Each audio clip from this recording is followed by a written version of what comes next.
their stance? What is this? What do the Sadducees believe? Right. Read that again in verse 8. Verse 8. Read that again. For the Sadducees say that there is no resurrection. So what's their doctrine? What do they believe? They don't believe in no resurrection.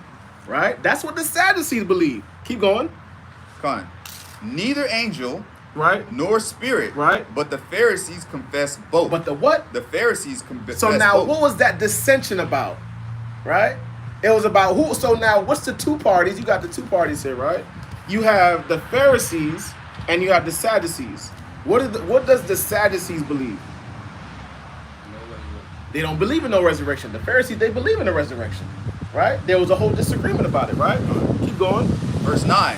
And there arose a great cry, and the scribes that were of the Pharisees' part arose and strove, saying, we find no evil in this man. Right. But if a spirit or an angel had spoken to him, right, let us not fight against the Most High. Right, so this is how we apply to a modern day situation. We understand we believe in the resurrection. Right? We believe in the resurrection today when you talk about Yahushua and things of that nature, right? But this is how you apply to this day. This shows you even in the Christian church, right? We would be those Pharisees that have the truth of the resurrection. You apply that to keeping the commandments, keeping the Sabbath day, things like that. But then you got the Sadducees that don't believe that, right? But we understand ultimately the Pharisees was correct because there is a resurrection. This also shows you that there's going to be one party that's going to be right, and there's going to be one party that's going to be wrong, right? That's biblical, right? There's that one truth, and that's the truth of this Bible, right? That's why Yahushua sanctify them through that word. That word is the truth, right? And through thy precepts we gain understanding, right? We have to go through the scriptures to make those things were so. Right, let's go to Acts 17 and 11. Right, Acts 17 and 11. Right, because when the scriptures talk about the rightly dividing the word of truth, that's our duty as biblical scholars of this word. Because this is our book, this is our heritage. Right, let's go to Acts 17 and 11. This is the book of Acts, chapter 17 and verse 11. Right, these were more noble than those in Thessalonica. Right, in that they received the word with all readiness of mind, and searched the scriptures daily. They did what? Search the scriptures daily, whether those things were so. That's what we have to do. We have to search the scriptures daily to make sure those things were so, right? To make sure we are following the truth of the Bible, right? The scriptures talk about through thy precepts I gain understanding. Therefore, I hate every false way, right? And what is every false way? Christianity. Right? These other different religions, Baptists, right? That's why we have to search the scriptures, whether those things are so, right? So we can make sure we are following the truth of this Bible to give that good doctrine, right? Right? The Bible tells you what's good doctrine. Let's go to Proverbs 4 and 2. Right? Proverbs 4 and 2.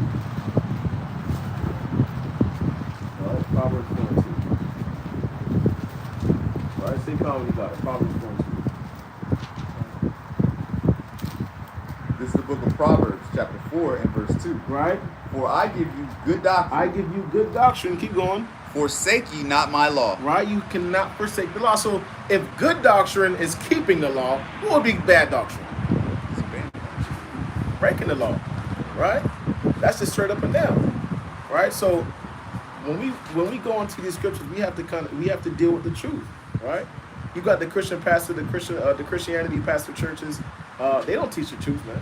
No. They're not dealing with the whole world. They're not going through the scriptures to make those things were so, right? And this is why we have to be diligent when it comes to the scriptures, so we can make sure we can stand on what we believe, right? And defend the gospel, like the scripture says, right? Let's get that Philippians 1 and 17, right? Philippians 1 and 17, right? Philippians 1 and 17. This is the book of Philippians, chapter 1 and verse 17. Right. But the other of love, right, knowing that I am set for the defense of the gospel. For the what? Of the gospel. I'm set for the defense of the gospel. I'm not going to let you slide past me talking about it's not what goes into you that defiles you, what comes out. Right. That means I can eat pork now. I'm not going to let you slide with that. Right. Because I'm a defender of the gospel. Right? Right? Defending the truth of this word. Right? Giving the knowledge, wisdom, and understanding. Right? So I just wanted to bring that out. All right, nothing too, just want to get in there. All praise to the Most High. I'm not going to slide. We have to defend the gospel. Right? Go ahead. You know, it's funny that you brought that scripture out regarding the Sadducees and the Pharisees and how they were divided, because that's the topic of today's class is about the Most High has always been about division. The Most High has been about division since the beginning. That's right. Since the conception of the world, since He created everything, the Most High has made it a point to separate things. It was never his will for everything to be together or to be one, or to be just working in together or whatever. So let's get some examples. All right, so we're going to go into that. We're going to get some examples of the Most High setting things in order, because ultimately that's what it comes to. Right. It comes down to order. We had that class a couple weeks ago, but that's what it comes down to. It comes down to order, right? So separation creates order, right? It creates order. It sets the precedence for the way things should be. All right, so we're going to start off with Genesis chapter 1 and verse 3. Genesis 1 and 3. Let's see how the Most High, how He initially set things in order, right? Because it didn't start with us as nations. It didn't start with that. It started from the very, very beginning. So let's see what He did. Say come when you got it. This book of Genesis chapter 1 verse 3. And God and the Most High said, let there be light. And there was light. And there was light. Read on. And the Most High saw the light, that it was good. Right. And the Most High divided the light from the darkness. So right there He established separation. He established order, right, by separating the light from the darkness. We got to have light and we have to have darkness, right? The two can't work together. It's impossible, because light is going to drive out darkness. So you have to have one over the other. It's either going to be one or the other. So this is the establishing of the Most High creating division and separation in the world. It doesn't have to be with animals or people. It has to do with everything that he's created, right? Right. It's always been separation. Jump down to verse 17, Baba Kushal. This book of Genesis chapter 1 verse 17.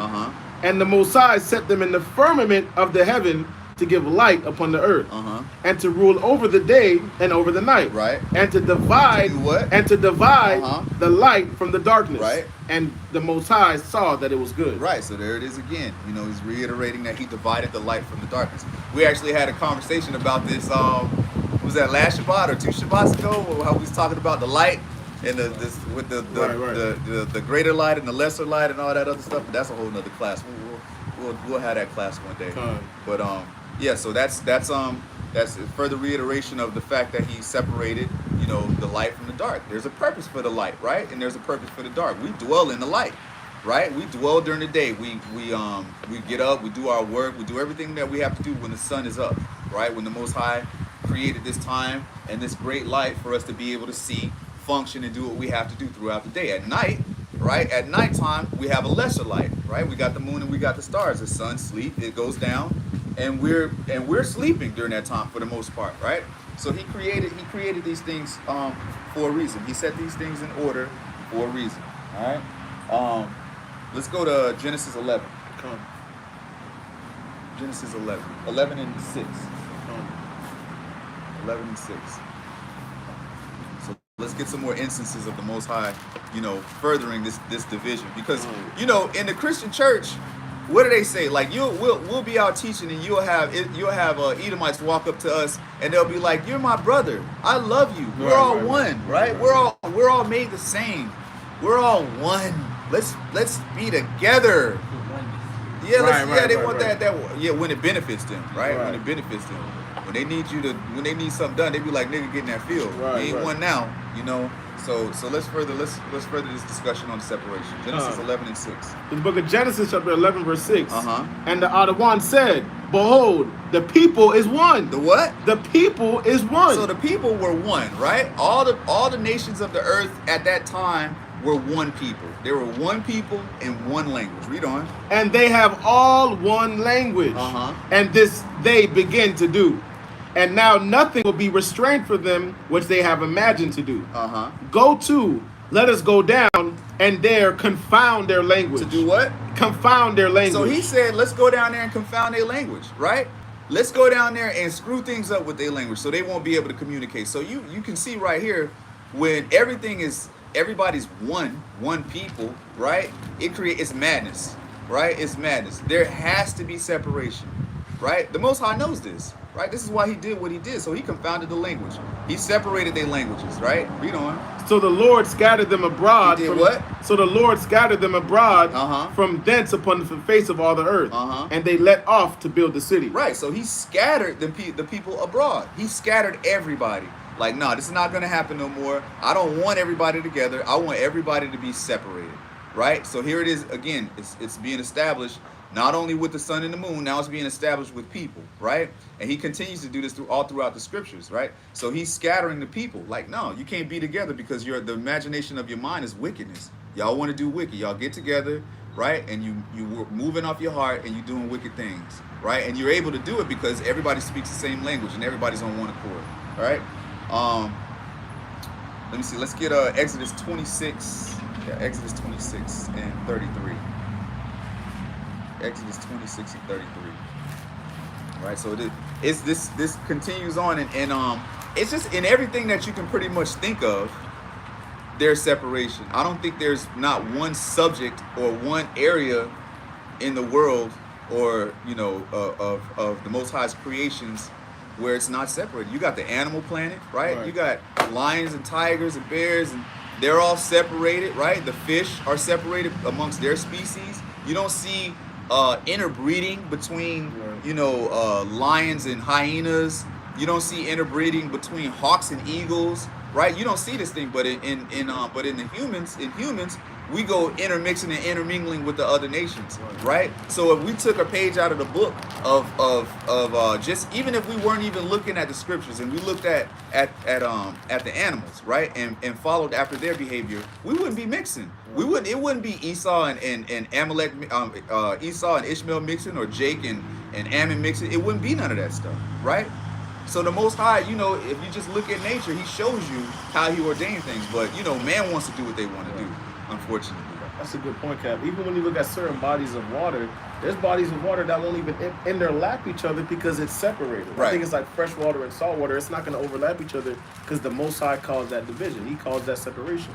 Gone. All right, so that's a powerful point. Gone. You have salt water. You have fresh water. You got I think it's a lake in Georgia or something like that, where you can actually see the separation. The separation is a little lighter and it's a little darker, and they do not intertwine. They just stay separate. Right. It's like oil and water. Right. The two won't mix. Right. What was that? Exodus 26 and 33. Baba Kusha? Come. It's the book of Exodus, chapter 26, verse 33. And thou shalt hang up the veil under the taches, that thou mayest bring in thither within the veil the ark of the testimony. So now we're talking about the ark of the testimony, where it's at, the Holy of Holies, and so on and so forth. Right? Read on. And the veil shall divide. Shall do what? Shall divide unto you between the holy place and the most holy. So even in that, even in rooms that the Most High has created, right? Where we keep the Holy of Holies there, where we keep the Ark of the Covenant, there's a division there, right? Even when you have a brother or a sister, right, when they were in the congregation, when they were in the wilderness, that had what do you call it? Leprosy. They had to be separated. When they were unclean, you had to be separated, right? There's always division. Always division, right? When a woman is having her during her menstruation, she's separated, right? We all have this. This is something that, and it's not like a negative thing, right? Because people think that everything has to be one, everything has to be together, right? What is America? America's a melting pot, right? And the Most High don't like that.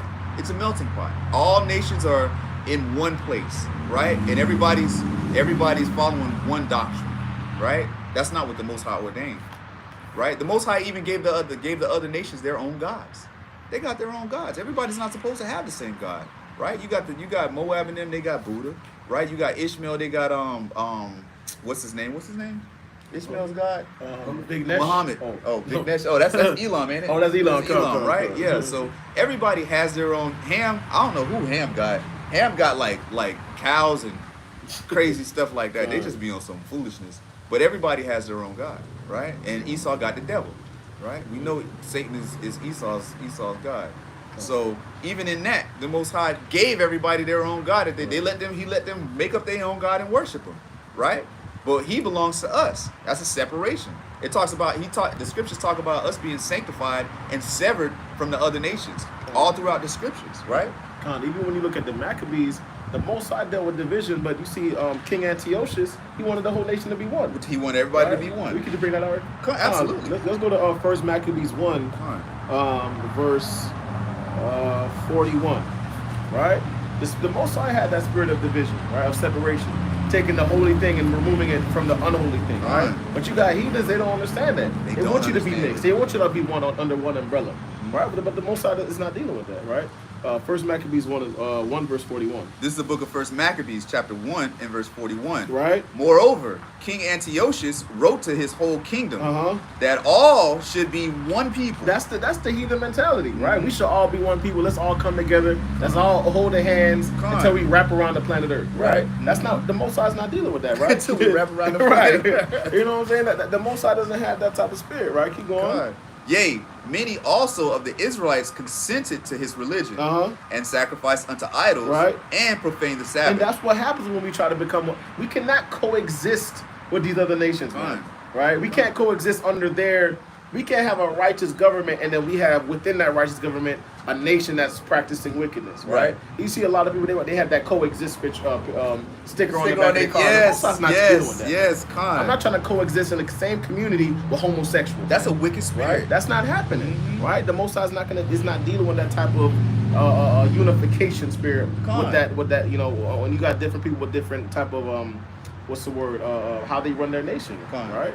That's why we have to be back in rulership. So when we are back in rulership and they are under our reign, they're going to be following our laws, right? It's it's something my father told me, and I always reference my father because he was a pretty wise man. He was never book smart, but he was always wise, you know, in things that he told me. And I remember him telling me, he was talking about desegregation, one time, and he grew up not too far from him here at a place called Clewiston. And I remember him telling me that desegregation was the worst thing that could have ever happened to our people. Because he said when that happened, the black school teachers lost their jobs, the black stores lost their businesses, the black coaches couldn't coach no more, right? And all of those resources, all of our resources went to Esau. Right? It built up their communities, it built up their sports programs, it built up their schools, it built up everything, right, for them. And everything that we had established fell apart. So that was the worst thing that we could have ever did, right? Because we had to assimilate into what they did, right? Their practices, their way of thinking, their churches, right? We served the Most High one way, even though it was still wicked because we had already been broken in, and they served another way. Now you got all of this togetherness, and it's just not what the Most High ordained. Matter of fact, let me get Deuteronomy 7 and 6, Deuteronomy 7 and 6, because the Most High has been telling us from the beginning how he feels about us, right, and how we should be conducting ourselves, right, and that's not assimilating with the other nations. We shouldn't be marrying, and we'll get into all of that stuff, but we should not be assimilating with the other nations. Read that. This is the book of Deuteronomy, chapter 7, verse 6. For thou art an holy people. Right. So thou art an holy people. What does holy mean? Separate. Holy means separate, right? He called us we're separate. We're a separate people. Read on. Unto himself. Salakia. For thou art an holy people unto the Most High thy power. The Most High thy power has chosen thee to be a special people unto himself. Above all people that are upon the face of the earth. Even being above all people is a separation. Right. That's a clear cut hierarchy. That's a hierarchy. Right, exactly. Just like 1 Corinthians 11 and 3. Right. Same thing. Right. There's an order, right? So the Most High always has been telling us and showing us that we're separate people, right? And the funny thing is the other nations, even though they try to assimilate us, right, and they try to say that we're one, they still create the hierarchy and put themselves on top, right? Even though we're supposed to be one. Right, you got the high class, you got the middle, the median class, and the lower class citizens. Right, they separate everything. You got your tax brackets. Right, I'm in this tax bracket, you in that tax bracket. You in this pay grade, I'm in this pay grade. It's separation all throughout the earth. But Esau likes to conflate everything to where you can't, like, he blurs all the lines to where you can't really tell what's really going on. They may make it seem like there's equality, but obviously it's not equality. Right. You can see that. All you got to do is just open your eyes and look, right? You can't just go off of what they tell you, because they'll tell you, hey, we equal, right? But at the same time, you're getting your back whipped and you'll be picking cotton in the field, right? Where was the equality when we was in the fields? Right. Captain Kadash like to say that all the time, and it's a true statement. Where was it? There was none, right? There was a complete separation. Let me get Deuteronomy 10 and 8, Baba Kusha. Deuteronomy 10 and 8. This is the book of Deuteronomy, chapter 10, verse 8. At that time, the Most High separated the tribe of Levi to bear the Ark of the Covenant. So this is going back into that whole situation, the Ark of the Covenant, the Holy of Holies. So it says the Most High severed Levi, right? He separated Levi, right, from everybody else. Read. To bear the Ark of the Covenant of the Lord, to stand before the Most High, to minister unto him, and to bless in his name unto this day. Right. So he even separated the tribes, right? He separated Levi and gave them a specific office, right, to do that was specified for them to him, right? So even amongst us, even amongst the 12 tribes, there's separation. Even when you look at what's that the scripture about the different offices? I forget about like some of the apostles, some of the prophets. Right. Yes, it's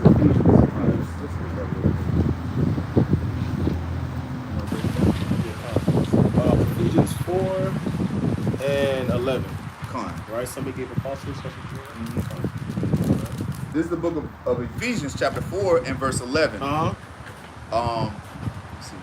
And he gave some apostles, and some prophets, and some evangelists, and some pastors and teachers. Right. So we see, keep going. For the perfecting of the saints, for the work of the ministry, for the edifying of the body of Christ. Right. So we see that the Most High, the scriptures talk about how the Most High gives the Spirit, without limit.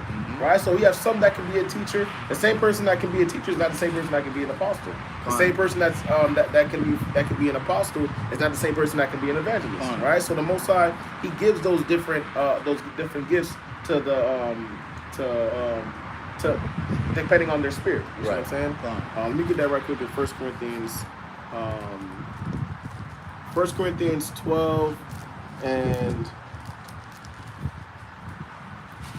12 and 11.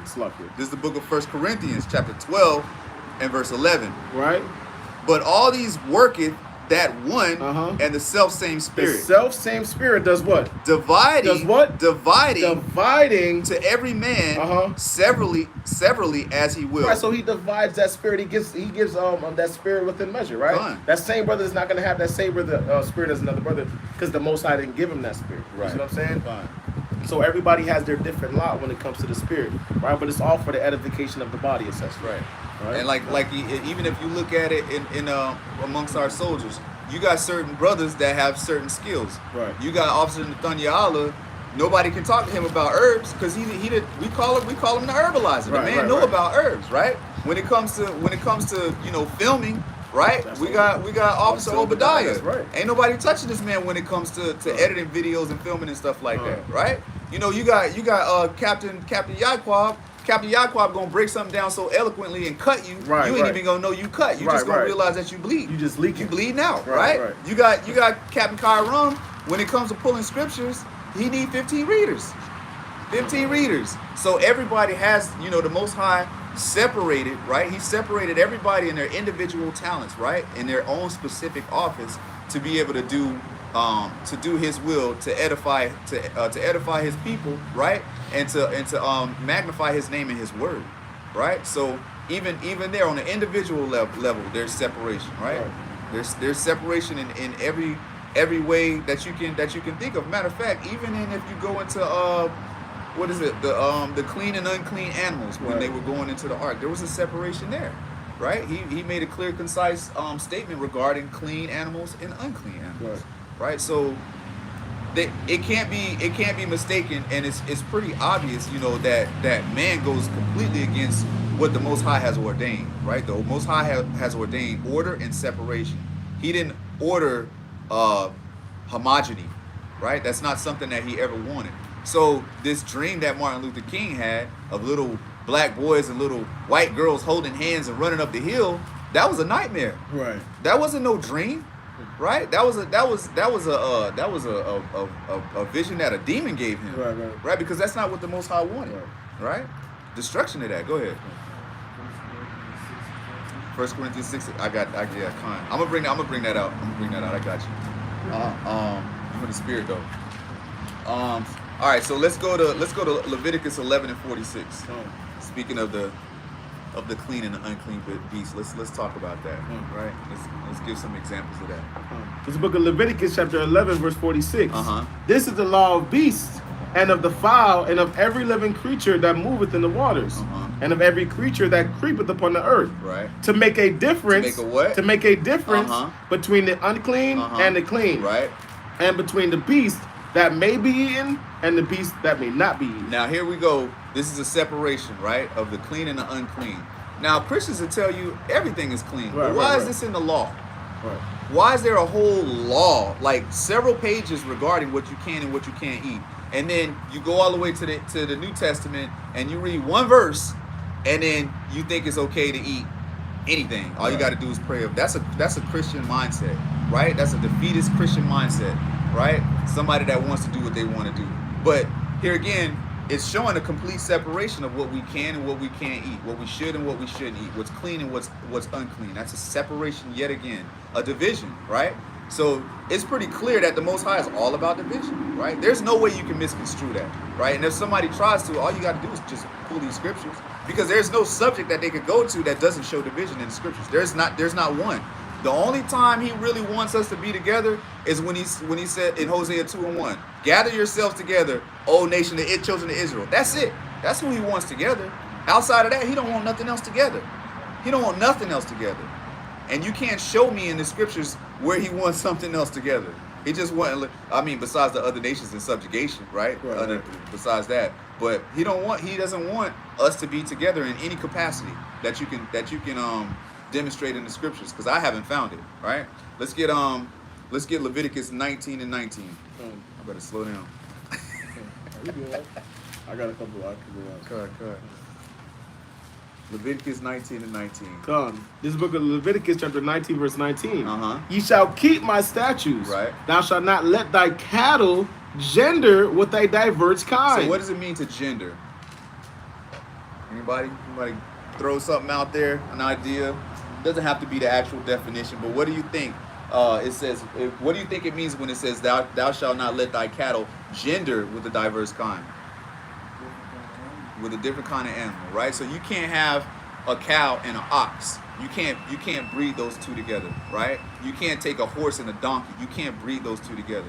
The Most High is saying he doesn't want that. He don't want us making ligers, right? He don't want us making what are those bullies? Go ahead, sis. Right, but it's a different type. An ox. Yeah, not ox. No, an ox is not like a. It's not. It's a different. It's in the same family, but it's a different type of cattle. Yeah, it's a different type of cattle. But yeah, like all these people breeding and selling bullies, that's wicked. That's wicked. Believe it or not, that's wicked. They cool looking dogs, but think about this. Have you ever paid attention to the health issues those dogs have?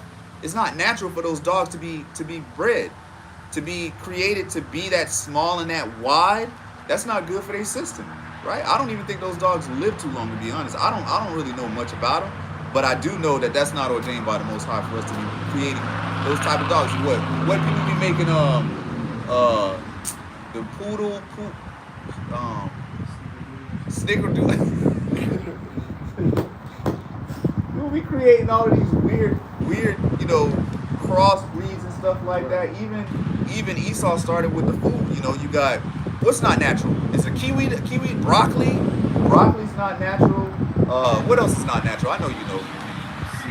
Seedless grapes. Seedless watermelon. Seedless watermelon. Anything seedless. Anything seedless, right? God. Esau been making all of this stuff for a long time, right? They've been going against the creation of the Most High. They've been going against the law, statutes, and commandments. They know this. Esau know the scriptures. I mean, they may not know how to break them down, but they know how to read. Right? They had a head start ahead of us, right? So they know how to read. They know what they should and what they shouldn't do. Go on. I was gonna say they have like schools you pay $20,000 a semester. Theologians, they have teams of people set up that go over each book of the Bible. Right. So they know what's going on. They know what's going on. Now, as far as breaking it down, they don't have to understand it. But they can read and they can figure out a few things, right? To know that they wicked because they going against everything that the matter of fact, you know, when you talk to certain pastors, right? They tell you that they learn at theologian school to stay away from certain subject matters. They tell you to stay away from certain books and certain scriptures. I've heard it several times. So, you know, they know what's going on. Theology school, man, they making up different terms that you're not gonna find in the Bible. It's just straight confusion, man. It's like they spend more time trying to create a term, right? Other than understanding the actual scriptures itself. Like what was the one in the last video? What is it? Legalism. Legalism. Legalism. He brought up Never heard that in my life. Right. But that's only something that somebody going to a theologian school, going to Esau's school, is gonna be spewing. Legalism. He's gonna create the name, create the definition for it, and create apply the doctrine. create the doctrine. Right. Legalism, meaning what? Keep the law. Why don't you just say keep the law? Why you got to try to make it so confusing? But that's Esau for you, right? That's Esau for you. Hermeneutics. Yeah. Exegesis. Right. All this stuff. Like, come on, man. I'm just reading the Bible. Right. I'm not gonna go up to Jake and say, brother, you need to exegete this scripture exegetically. They're not going. Jake gonna look at me like, what? Right. You know Jake. And another thing too, in like Judas 5:20, it says that they know if we sin, that we're gonna that they can overcome. That'll be our downfall. So they know the scriptures. Right. That's why you got pork in everything. Right. And I mean everything. It's under glycerin. You got to be careful. That's that word glycerin. That's animal fat. You got to be specific what type of animal fat that is. When you see glycerin on the back of something, it's on deodorants, toothpaste, even foods. Glycerin, that's that term for animal fat. It could be a form of, it could be pork. You know what I'm saying? So you got to be careful with that. See there we go again. They took a word, animal fat, and made some special long Esau name for it. And we're not going to know that. We're not going to know Nobody's that. going to look at that same that's animal fat. That's animal fat. They don't know that, right? But see, that's the wickedness of Esau. They try to hide and they do everything in a covert manner, right? And they try to keep you trapped. But the scriptures tell us what we dealing with, right? So, So, read on. Come. Thou shalt not sow thy field with mingled seed. Okay, so there again, you can't have corn and I don't know, potatoes or potatoes and tomatoes in the same field. It doesn't work. That's just why same way you shouldn't have, Esau and Jake in the same communities. It doesn't work. It just doesn't work, right? Go ahead. It causes confusion, and the Most High is not the author of confusion. Right. It causes confusion. Why? Because we got different spirits, right? Look at Jacob and Esau. Totally different spirits, right? We can't dwell together because it just doesn't make sense.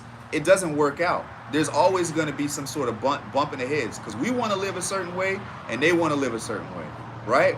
They want to take the food right out the pack, the meat right out the pack and throw it in the oven. We want to clean it and season it. You know what I'm saying? There's a difference between the way we do things. We just have a totally different spirit, right? So, these things, we have to follow the Most High's commandments. We don't have a problem with that. I mean, now, a lot of Jake wants to assimilate. We've been assimilated with them for so long that, Jake loved Esau. So they don't want to separate from master, right? But us that's conscious, that's woke, the Most High put that spirit on us to know better, right? And to love our people. We know we want to separate from them because we know that being around them has just caused us destruction. That's all it's ever been. Read on. Khan. neither shall a garment mingled of linen and woolen come upon thee. So it's something as simple as what you wear. The Most High is he's even on top of that. He doesn't want linen and wool together. Why? I don't even know.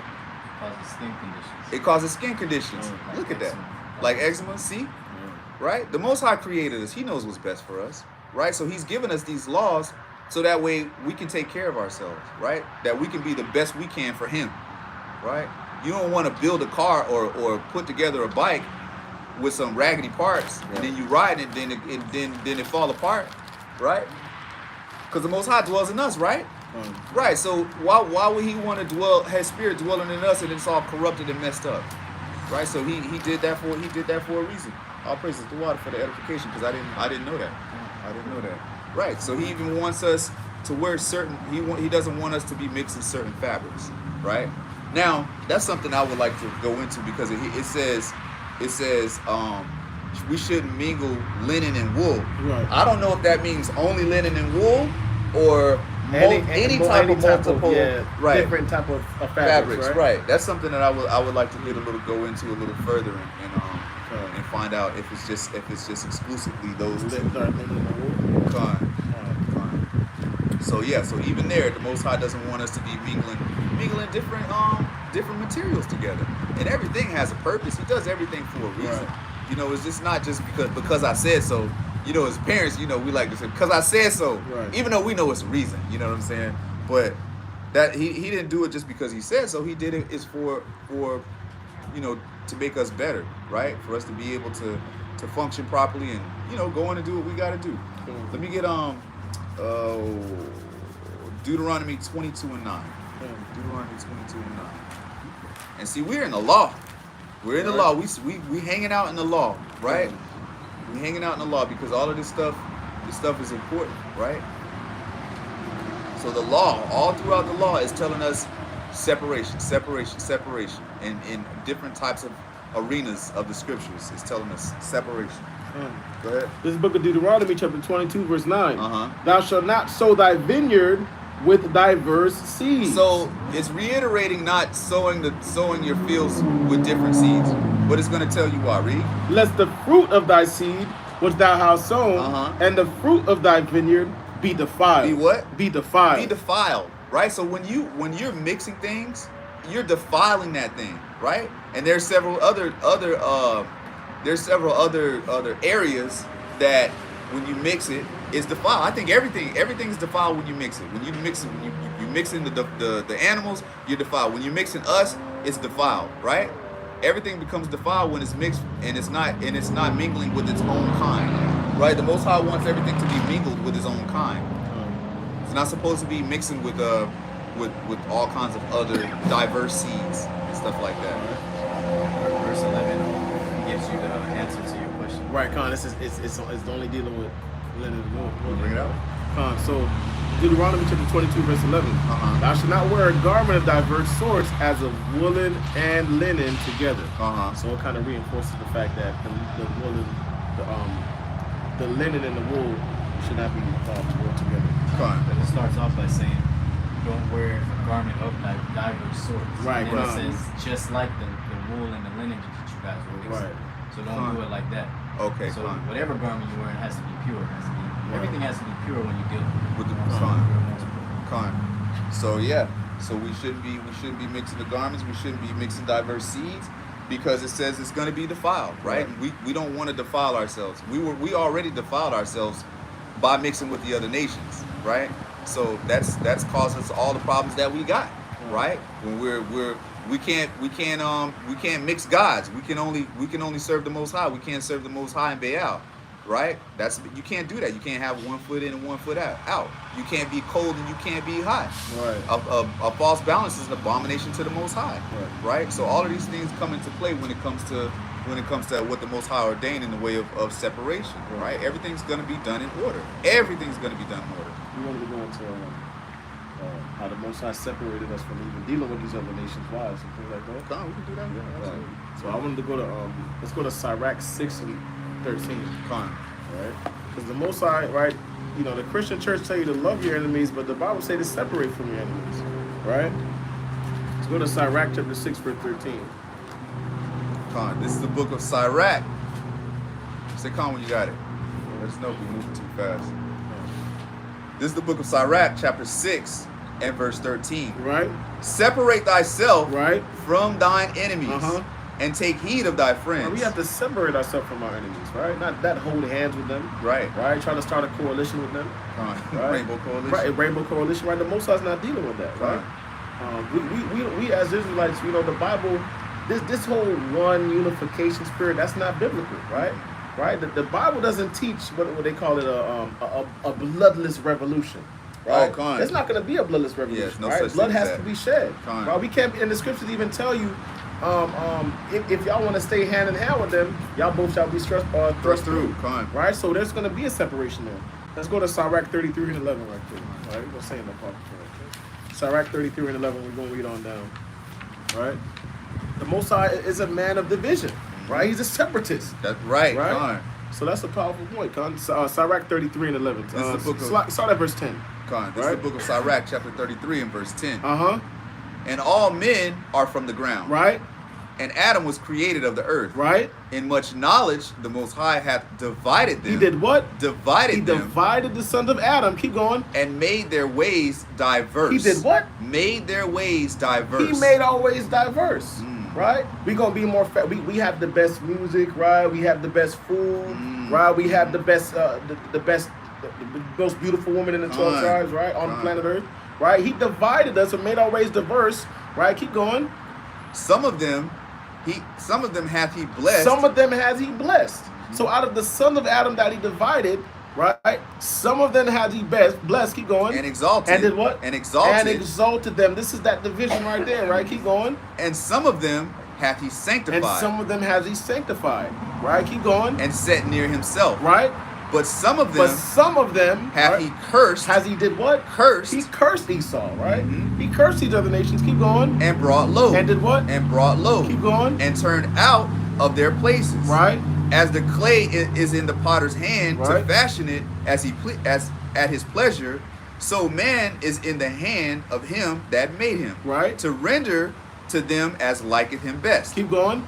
Good is set against evil. That's the division, right? Good is set against evil. Keep going. And life against death. And life against death. Keep going. So is the godly against the sinner. Right. And the sinner against the godly. Keep going. So look upon all the works of the Most High. This is the works of the Most High. Right? That division, that diversity, that's the works of the Most High. Keep going. And there are two and two. There are two and two. Right? Keep going. And one against another. And one against another. That is that division. Right? That's the diversity of the Most High. This is what he called it, the works of the Most High. Right? So when they say, oh, y'all being separatists, y'all being racist, this is just the works of the Most High. Right. Right? We're just going off of biblically what the Most High told us to do. Right? Let's go to Leviticus 20 and 26. 20 and 26. All right, the classic, right? Leviticus 20, 26, right? He separated us from these other nations, right? But for some reason, Jake just loved that white woman, man. Get out, brother. Right. God. We see it all the time. We see it all the time, man. And it's justification, and the Jakes always look. They always got to look to them. Even in the midst of all the stuff that's going on, they still with them. Right. They're gonna fight us. Right. Because we tell that brother to come out. Becky. Right. For they Becky. Right. Come on. Leviticus 20 and 26. Right. This is the book of Leviticus, chapter 20 and verse 26. And ye shall be holy unto me. We already went over what holy means, right? To be separate, right? You shall be holy unto me. Keep going. For I, the Most High, am holy. And have severed you. He has did what? Severed you. He severed us from other people. From other people. Keep going. That ye should be mine. That ye should be mine. The Most High severed us, right? We was not supposed to be intermingling with the other nations. No, never. Right? We were supposed to be separated from them, right? Let's go to Ezra 10. You have something? Genesis 6 and 2. Let's get that. Genesis 6 and 2.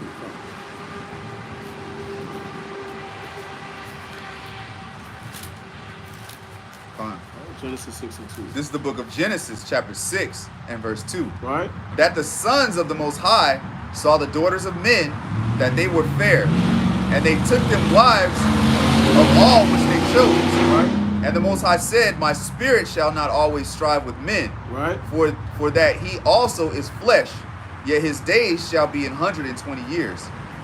Us mixing right there gave us 120 years to live. It took away all those years. Right. Right. That's a powerful point. We're supposed to be separated from the other nations. Right. It says took them wives of all they chose. So whatever wife. Right. They was taking anything. That's Jake today. Right. That's Jake today. Let's get that in Ezra 10 and 10 right there. Right. The Most High wants to separate it from these other nations and from their woman. Right. Ezra 10 and 10. Especially from their what?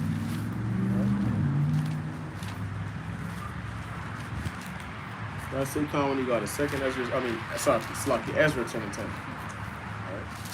Right. This is the book of Ezra, chapter 10 and verse 10. Right. And Ezra the priest stood up and said unto them, Ye have transgressed and have taken strange wives to increase the trespass of Israel. Right. Now therefore, make confession unto the Most High Power of your fathers, and do His pleasure. Right. And separate yourselves. And do what? And separate yourselves. Right. From the people of the land and from the strange wives. Right, so we have to separate ourselves from the heathen. Right, like the scriptures teach us. Right. We have to separate ourselves. Right. Let's get that in 1 Ezra 9 and 7. Fine. All right. 1 Ezra 9 and 7.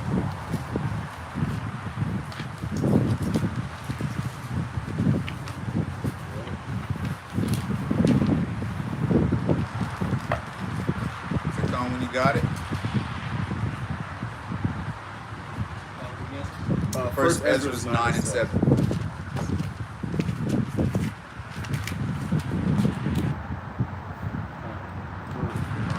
This is the book of 1 Ezra, chapter 9 and verse 7. Right. So Ezra arose up and said unto them, Ye have transgressed the law in marrying strange wives. Right, we transgressed by doing that. Keep going. Thereby to increase the sins of Israel. Keep going. And now by confessing, give glory unto the Most High, the Most High Power of our fathers. Right. And do His will, and separate yourselves from the heathen of the land. Right. We have to separate ourselves from the heathen of the land. Keep going. And from the strange women. Right. We have to separate ourselves. Fine. Right. The Most High does not deal with that intermingling spirit. Right? That's why the scriptures say that we were supposed to destroy those nations concerning us, but we were mingled among the heathen and learned their works. Right? Let's get that in Psalms 106 and 34. All right? Psalms 106 and 34. All right? The Most High gave us the commandment. Right?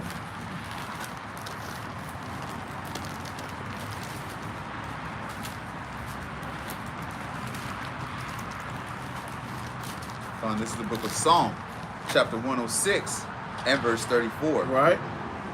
They did not destroy the nations concerning whom the Most High commanded them. Right, it's dealing with the Hittites, the Girgashites, the Hivites, the Canaanites, right? Keep going. But were mingled among the heathen. They were mingled among the heathen, right? Keep going. And learned their works. And did what? And learned their works. And learned their works, right? They started to assimilate with them. They started to marry them and assimilate with them. You got some? Okay. Keep going. And they served their idols. They served their idols. Keep going. Which were a snare unto them. It was a snare unto them, right? We serve their idols. And this is why we have to continue to separate ourselves from the heathen, because this is what the Most High commanded us to do, right? Let's go to Joshua, chapter 23, verse 12. Another thing too, that's why like when you remember what I was showing with the Mayans and the Leviticus and how the Mayans were doing that, and then you had the Africans all the way in Africa doing the same thing. Like, where did they learn that from? Right. You know what I'm saying? It's a big thing.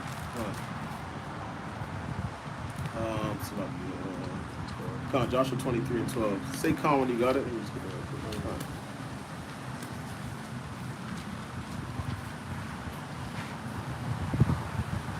This is the book of Joshua, chapter 23 and verse 12. Else, if ye do in any wise go back and cleave unto the remnant of these nations. If we continue to cleave unto these nations, keep going. Even these that remain among you, right? And shall make marriages with them. And do what? And make marriages with them. Keep going. And go in unto them. And they to you. Right. Know for a certainty. Know for a fact, right? Know for a certainty, right? That the Most High, your power, will no more drive out any of these nations from before you. Right. But they shall be snares and traps. They shall be what? Snares and traps. These other nations that we cleave unto, that we try to marry, they shall be snares and traps unto you. Keep going. And scourges in your sides. And what? Scourges in your sides. The Jake that's dating the Edomite, he doesn't realize that's a scourge in the side. He doesn't realize that's going to be his weakness during the day of judgment. When all hell's break loose, right? Right? He's going to see his brother asking for help, and he's going to have his Edomite, he's going to try to save his Edomite, right? That's going to be a scourge in your side at that day, right? Keep going. And thorns in your eyes. And what? And thorns in your eyes. Until ye perish from off this good land, which the Most High your power hath given you. Right, so the Most High will put that scourge, and that's just because you want to deal with these heathen nations, right? The Most High told us we have to be divided and separate, and that He severed us from these other nations, right? So we can't then go back to these other nations because they're ultimately going to be our downfall, right? Oh no, I was just gonna say like that's very descriptive too, like a thorn in your eye. Right. Yeah, con. Imagine a whole thorn being in your eye. Just, and that's dealing with the heathen woman, right? So you see, the Most High already gave us that division, right? Let's go to the classic, Tobit 4 and 12. Even looking at David, you know, right? Messing with all those women, right? That was Solomon. I'm sorry, Solomon. Right, and the reason why he went off is because, like the scripture say, they became a trap to him. Right. He started to worship those same gods that he was dealing with. Right, that they was dealing with. All right. Talk about what? 4 and 12.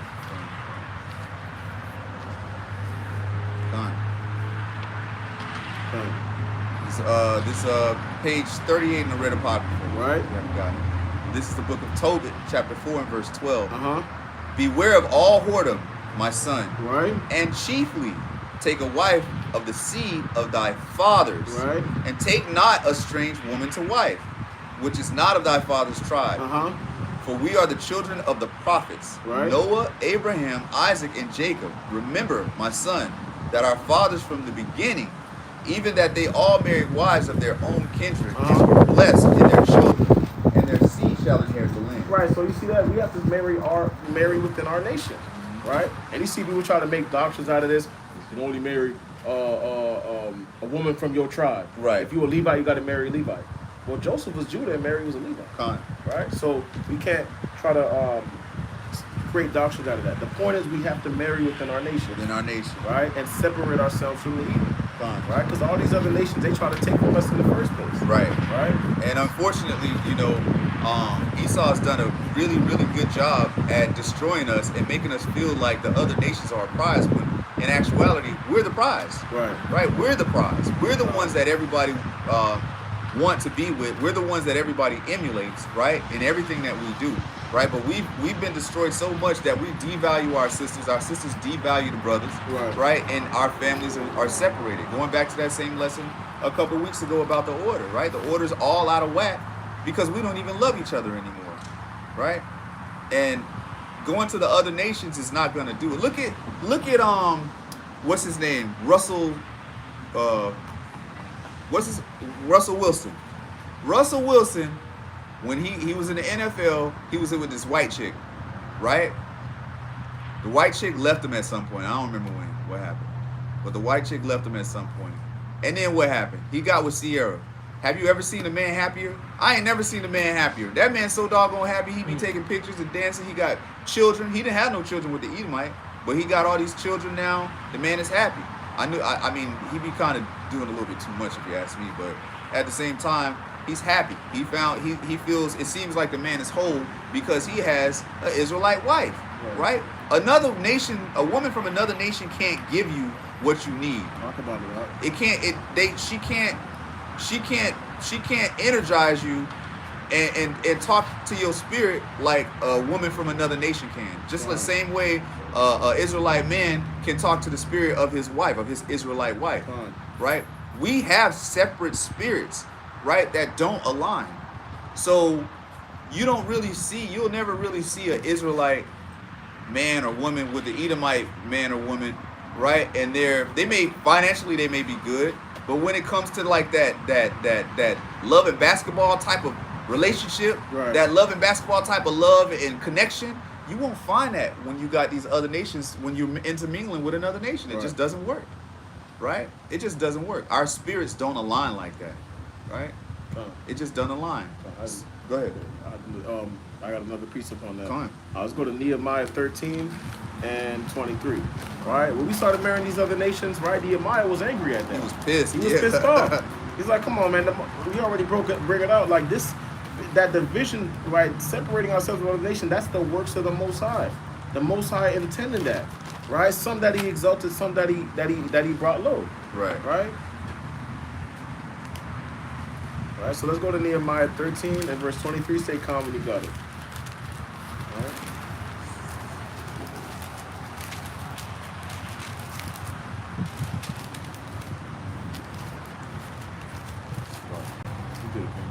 Right, so the Most High, it's a powerful lesson, man. We have to make sure that we keep that in mind, right? To separate ourselves from the enemies, separate ourselves from these other nations. Right? 13? Nehemiah 13 and 23. Come. Right? So, this is what the Most High ordained. This is the works of the Most High. Right? Come. This is the book of Nehemiah, chapter 13 and verse 23. Right. In those days also saw I Jews right. that had married wives of Ashdod, of Ammon, right. and of Moab. Just going off. Right? Keep going. And their children spake half in the speak of Ashdod, and could not speak in the Jews' language. Could not what? Could not speak in the Jews' They language. couldn't even speak in the Jews' language because they were dealing with these nations, right? Keep going. But according to the language of each people. Right. And I contended with them. I contended with them. Keep going. And cursed them. And did what? And cursed them. And cursed them and saying what? And smote certain of them. He was slapping some of them around. Right? Trying to speak Hebrew again. Right? Get that Ashdod out your mouth. Right? Right. God. Keep going. And plucked off their hair. Right? And made them swear by Yahweh, saying, Ye shall not give your daughters unto their sons. Right? Nor take their daughters unto your sons of yourself, for yourselves. Right, Khan. So he already had that understanding. And the Most High is a man of division. Right? He was a separatist, right? He did not want y'all to mingle with each other. Fine. Right? The Most High was not dealing with that spirit. Right? Keep going. Did not Solomon, king of Israel, sin by these things? Right? Yet among many nations was there no king like him, right? Who was beloved of his power. And the Most High made him king over all Israel. Right? Nevertheless, even him did outlandish women cause to sin. And that's what happens when we deal with these other nations, right? These outlandish women. Con. Right? These women are outlandish. Right. Right? These strange heathen women, the Most High is not dealing with that. Con. Right? That's why the scriptures go back to saying, that's why it was a sin to Solomon, because Joshua already told you they're a snare and a trap. Con. Right? They're what was it? A thorn in your eye. Con. Right? And it was a thorn in your side. Right? The Most High already told us this is the result of mixing with these other nations. Right? The Most High said if you do not separate from these other nations, y'all both will be thrust through. That's right. Right? Y'all be thrust through just like what Phineas did with that when y'all was marrying the other nations. Right? Let's get that in Numbers 24. And that pleased the Most High. That pleased the Most High, right? right? Read that. Numbers 23. Numbers 24 and Numbers 24. All right, Numbers 24. Right? That's how valiant we have to be for the truth. 20, right? Numbers 25 and 7. 25, con. 25 and 7, con. This is the book of Numbers, chapter 25 and verse 7. Right? And when Phinehas, the son of Eleazar, right, the son of Aaron, the priest, saw it, he rose up from among the congregation. Wait a minute, Salakia. I'm going to start at verse 6. Con. Verse 6. Right? And behold, one of the children of Israel came and brought unto his brethren a Midianitish woman, right, in the sight of Moses, right, and in the sight of all the congregation of the children of Israel, who were weeping before the door of the tabernacle of the congregation. So in the midst of make a picture of this. So in the midst of this, all of this weeping, like this morning, right? It's like you at a family gathering or a barbecue, right? Or we having a high holy day, right? Or something like that.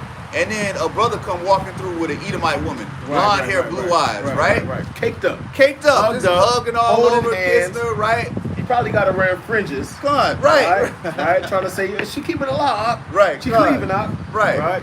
So she just walked in the midst of the congregation. He hugged up with her, right? Right. And when Phinehas, the son of Eleazar, the son of Aaron, the priest saw it. The priest, right? Giving the law, right? And the judgment. Keep going. Let's just say it was like Amon, because I didn't see Amon something like Captain Amon, right? He saw it. He rose up from among the congregation, and took a javelin in his hand. Took a what? He took a javelin in his hand. Right. He said, I actually want to talk to them right quick. Right. Right. Y'all know the event javelin, right? In track, the javelin, right? Yeah. When launching the javelin, right? That's a serious weapon. Con, it's like a spear. It's right? a con. That's a spirit con. And he went after the man of Israel into the tent. So he done kicked in the door and went inside the tent. Right? And thrust both of them through. He did what? Thrust both of them through. The man of Israel and the woman through her belly. Right. So the plague was stayed from the children of Israel. Right. And that's how you give that judgment. Con. Right? The Most High said that he accounted that unto him for righteousness. For righteousness. Right, let's get that Psalms 106 and 29. For righteousness. Right. He said that was a righteous act in the eyes of the Most High. He gave him the covenant. A covenant of peace. Con. He said con. All praises, right? Psalms 106. He pretty much said you're gonna have shalom in the home. Right, con. For executing that judgment. Con. This book of Psalms chapter 106, verse 30. This is the book of Psalms, chapter 1. I'll start at verse 29. Con. This is the book of Psalms, chapter 106 and verse 29. Right. Thus they provoked him to anger with their inventions, and the plague break in upon them. That plague was in with these other nations. Keep going. Then stood up Phinehas and executed judgment. He did what with the javelin? Executed judgment. He executed judgment. Keep going. And so the plague was stayed. And that was counted unto him for righteousness. For what? For righteousness. Keep going. Unto all generations forevermore. And that's the cut to Christianity that I think that you can only be righteous by having faith. Right. No, you can be righteous by your actions as well. That's right. Right. Phineas got credited for righteousness by that action. Right. They said, see, Abraham disbelieved and it was counted for righteousness. Well, Phineas executed judgment and it was also counted for righteousness. Showing you that that's another example of faith and works. Why you can be righteous by your faith and by your works. Right. He killed one of his own brethren for dealing with the other nation in front of the congregation. Right. That was counted for righteousness. So yeah, you can't misconstrue that thing right there. That's powerful right there. That's powerful. All praises. Let's get Isaiah. You got something? No, go ahead. Okay, let's get Isaiah 13 and 15. Right. And it said that they will be thrust, and they got thrust through. Right. That's also in the end time prophecy as well. With a javelin, man. I could just imagine that, man. Right. They look like probably like a kebab after. You know what I'm saying? Shit, I don't like getting a paper cut. You imagine how that feels? Right. And it seemed like it was just that. It was like. It was 1 attempt, you know what I'm saying? Yeah, just one shot. Just one shot. Continuous motion. He done killed both of them. 13 and what? 13 and 15. This is the book of Isaiah. I'm sorry. Verse 14, so public show. This is the book of Isaiah, chapter 13 and verse 14. And it shall be as the chased road, right, and as a sheep that no man taketh up. Right. They shall every man turn to his own people, right, and flee everyone into his own land. And that's how it's supposed to be. Everybody with their own people and their own land. Right. That's that division, right? Keep going. Verse 15. Everyone that is found shall be thrust through. Everyone that is found still trying to stay in Basra, right? They're still trying to stay in Idumea, because that's the land of Edom. Right, everyone that is found shall be struck through. Keep going. And everyone that is joined unto them shall fall by the sword. They shall fall by the sword. Right, they will be receiving that same judgment that was executed by Phineas. Right, if you don't return to your own land and separate yourself from the heathen. Right, the scriptures tell you, though, hand joined in hand, the wicked shall not go unpunished. Right. What you at, King?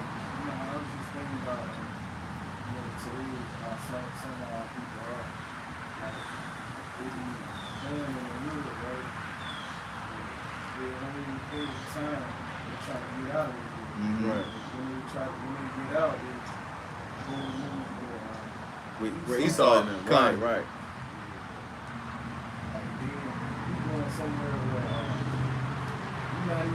Right, exactly. Right. People watching you come over to your house. That's like I remember the show The Jeffersons. When you remember if you remember the show The Jeffersons, right? Because it's the song go, well, we moving up to the east side to a deluxe apartment in the sky, right? So you got to remember that the Jeffersons was really the only black family in that building, right? And they used to always get looked at funny or slick remarks or whatever. And then you had the one Edomite who had the black wife, right? And she was like a token to him, right? You know, and then I forget his name, but that was actually Lenny Kravitz's mama. That was his father too. That's his real father. They were married for real. I did not know that. I never knew that. Wow. So yeah, that was Lenny Kravitz. Lenny Kravitz's parents in the show. I never knew. I knew that was his mom, but I didn't know that was his father. Isn't that something? Right. But you know, George couldn't really. You know, the whole show pretty much was about him fighting against the other nations so he could be himself. Right. That's what it was all about. So you know, these things is like it's right here in the scriptures and it's manifest in real life. We see it every day. We see it every day. Keep reading on that. Verse 16. That's a powerful point. Verse 16. Right. Salaki. Their children also shall be dashed to pieces. Their what? Their children also shall be dashed to pieces. So if you find that hanging out with these other nations, your children also shall be dashed to pieces, man. Before their eyes. Right in front of you, just like how Phineas destroyed that Israelite and that I don't know what nation that Midianite. That Midianite, right in front of the congregation. Keep going. Their houses shall be spoiled. Right. And their wives ravished. Their whole household would be overthrown. Fine. Right? If you continue to cleave to these other nations. Fine. Right? Let's get Proverbs 11 and 21. Right? The Most High said we have to separate from the heathen, man. Right? Whether you stay with them or not, you're going to get judgment, and they're still going to get their judgment, man. Right.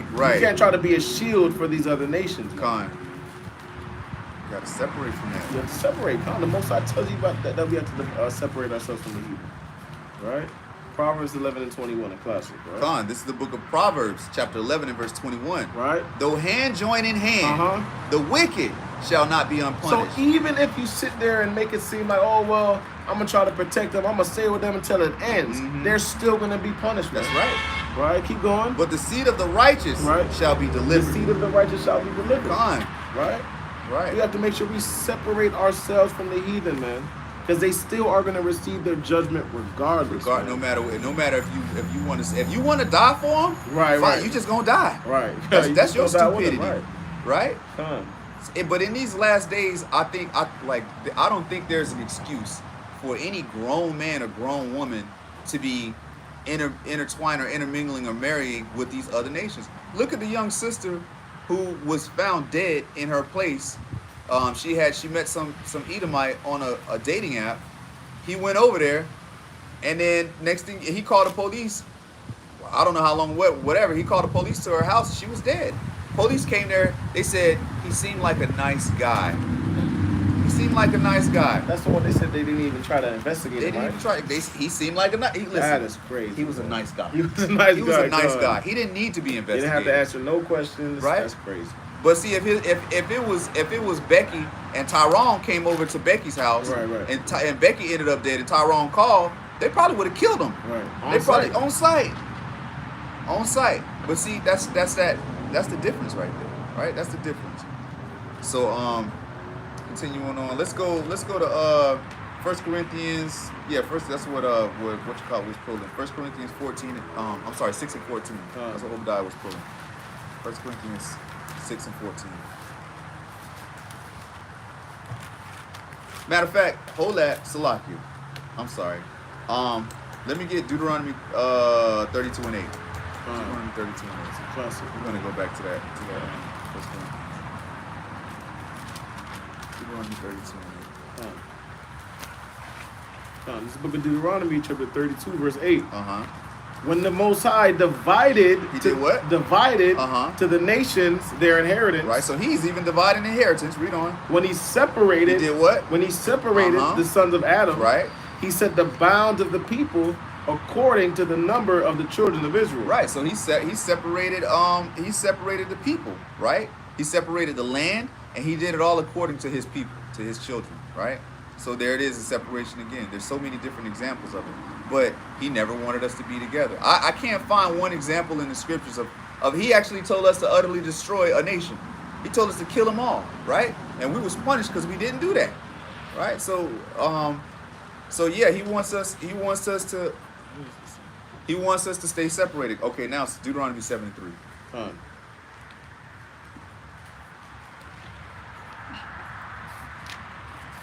This book of Deuteronomy, chapter 7, verse 3. Neither shalt thou make marriages with them. Shall we do what? Make marriages with So them. we just reiterating what we just talked about. We can't make marriages with these other nations. Read. Thy daughter shalt thou not give unto his son, nor his daughter shalt thou take unto thy son. Right. We can't be doing that. We can't give their sons our daughters, and we can't take their daughters. Right? Why? Because they're going to lead us, like we just read. Some of the children couldn't even speak their own language. Right. Who raises the children? Right. The mothers raise the children. Right. So they're gonna implement what they know. They're gonna implement what they want. Right. And so if you got a brother already weak enough going to the other nations, he's definitely gonna be weak and allow the wife to teach the children whatever she wants. Right. That brother's completely out of order already. Right. So he's not paying attention to what his child is being taught. Right. So, we got to stay on top of these things. Now let's get that First Corinthians or 2 Corinthians 6 and 14 about the shot. Got to stay away from these other nations, man. They don't love us, and it's a shame because it's so funny. Kanye West had a very famous line in his song. He said, "When he get on, he gonna leave you behind for a white girl." Right. And this man did exactly what he said. He said, well, I guess he was talking about somebody else, supposedly. I don't know. But the man he don't even mess with sisters. All he deal with is white women, right? All his children, he's mixed, they Israelites, but all his children came from a white woman. You know what I'm saying? Like, he just wanna be with an Edomite, right? And then you look at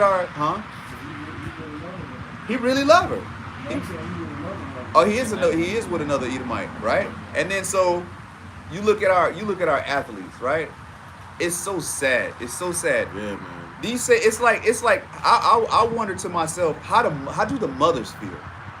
How do the mothers feel being an Israelite woman and seeing your son get all of this success and then turn around and your inheritance is going to another family, basically, right? You're sharing it with a whole nother nation. I wonder how the mothers feel. They gotta feel like a slap in the face. So what is an Israelite woman not good enough for you to marry and bear children with? Who's talking to these young men and telling them it's okay to be with this white woman? Or with this Arab woman or whatever? Nobody. Right? Where's the wise counsel to say no? Get you a sister. That's why I respect like any brother that gets to another level and they've created some wealth for themselves, something good for themselves, and they marry a sister. I respect that, right? Because it's easy to do what everybody else does and go and marry the other nations. I don't know why. They ain't no trophy. They nasty to me. But anyway, so let's get that 2 Corinthians. No, this is the book of 1 Corinthians. 1 Corinthians or 2 Corinthians? This is 2 Corinthians 6 and 14. First? Second. Second.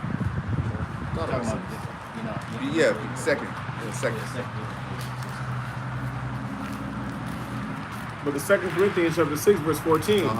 Be ye not unequally yoked together with unbelievers. So be not unequally yoked together with unbelievers, right? Read on. For what fellowship hath righteousness with unrighteousness? And what communion has light with darkness? Right. There is no communion with light and darkness.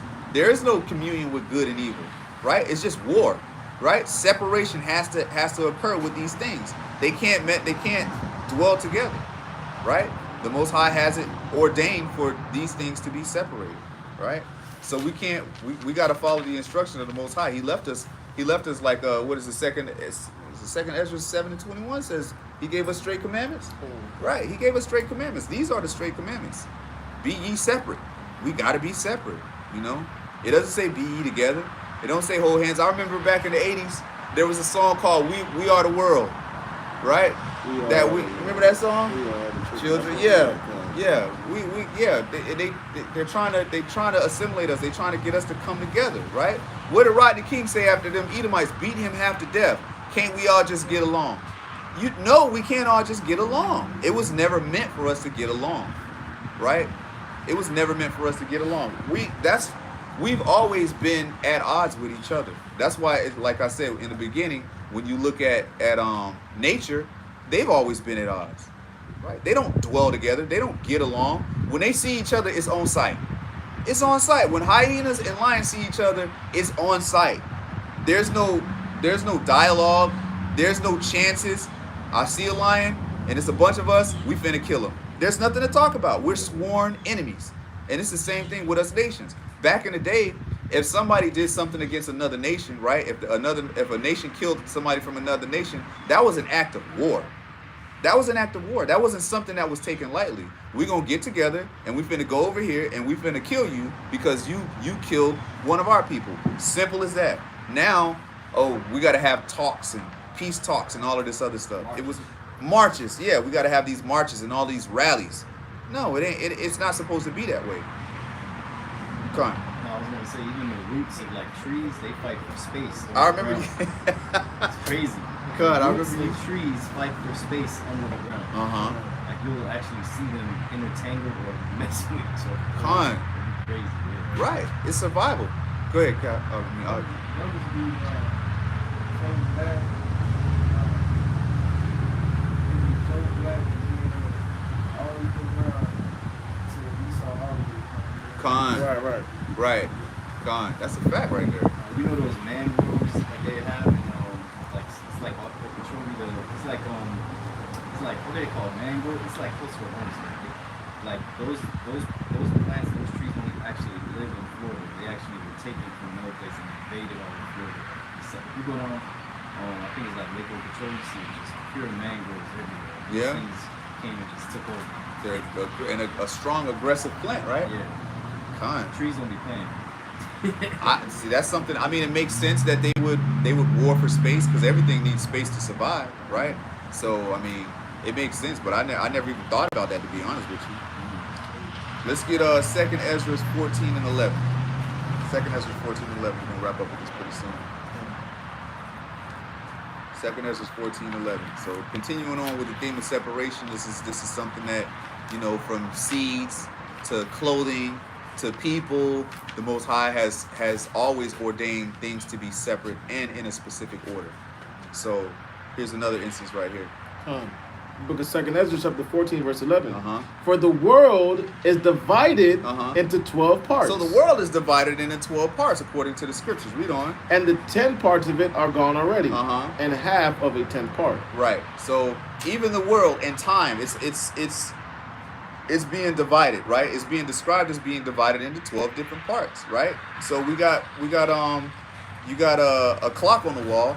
You got 12 hours. I'm sorry, you got 12 hours shown on the clock, right? And it's the same way that the Most High is describing the world. He said a 10th part and a half is already gone. This was during the time of Ezra's. So if we was at 10:30 in the time of Ezra's, imagine what time it is now. It's 11:59 and 59 seconds. That's about where we at right now. I'm just messing around. I have no idea what time we at, but you know, I'm just saying. Yeah, we pretty close. We pretty close. So, you know, Matthew 25 and 31. What time is Ezra? Matter of fact, Matthew 13 and 49. Salaki. Matthew 13 and 49. What is it? I was seeing what calendar date, like what was it? What time BC was Ezra? Oh. I got it.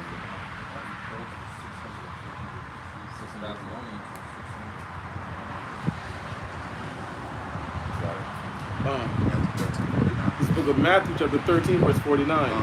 So shall it be at the end of the world. The angel shall come forth and sever. And do what? And sever the wicked from among the just. So even in the end, right? The angels are going to come and they're going to sever the wicked from the just, right? Because just like 2 Corinthians 6 and 14 just said, those two, you know, certain things can't dwell together. Light and dark can't dwell together, right? The wicked represents darkness and the righteous represent the light.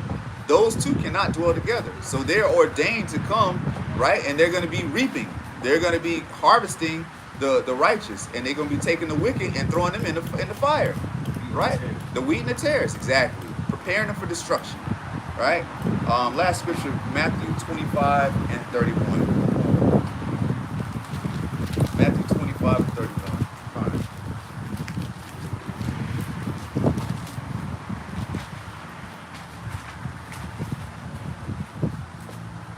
So you come when you got it.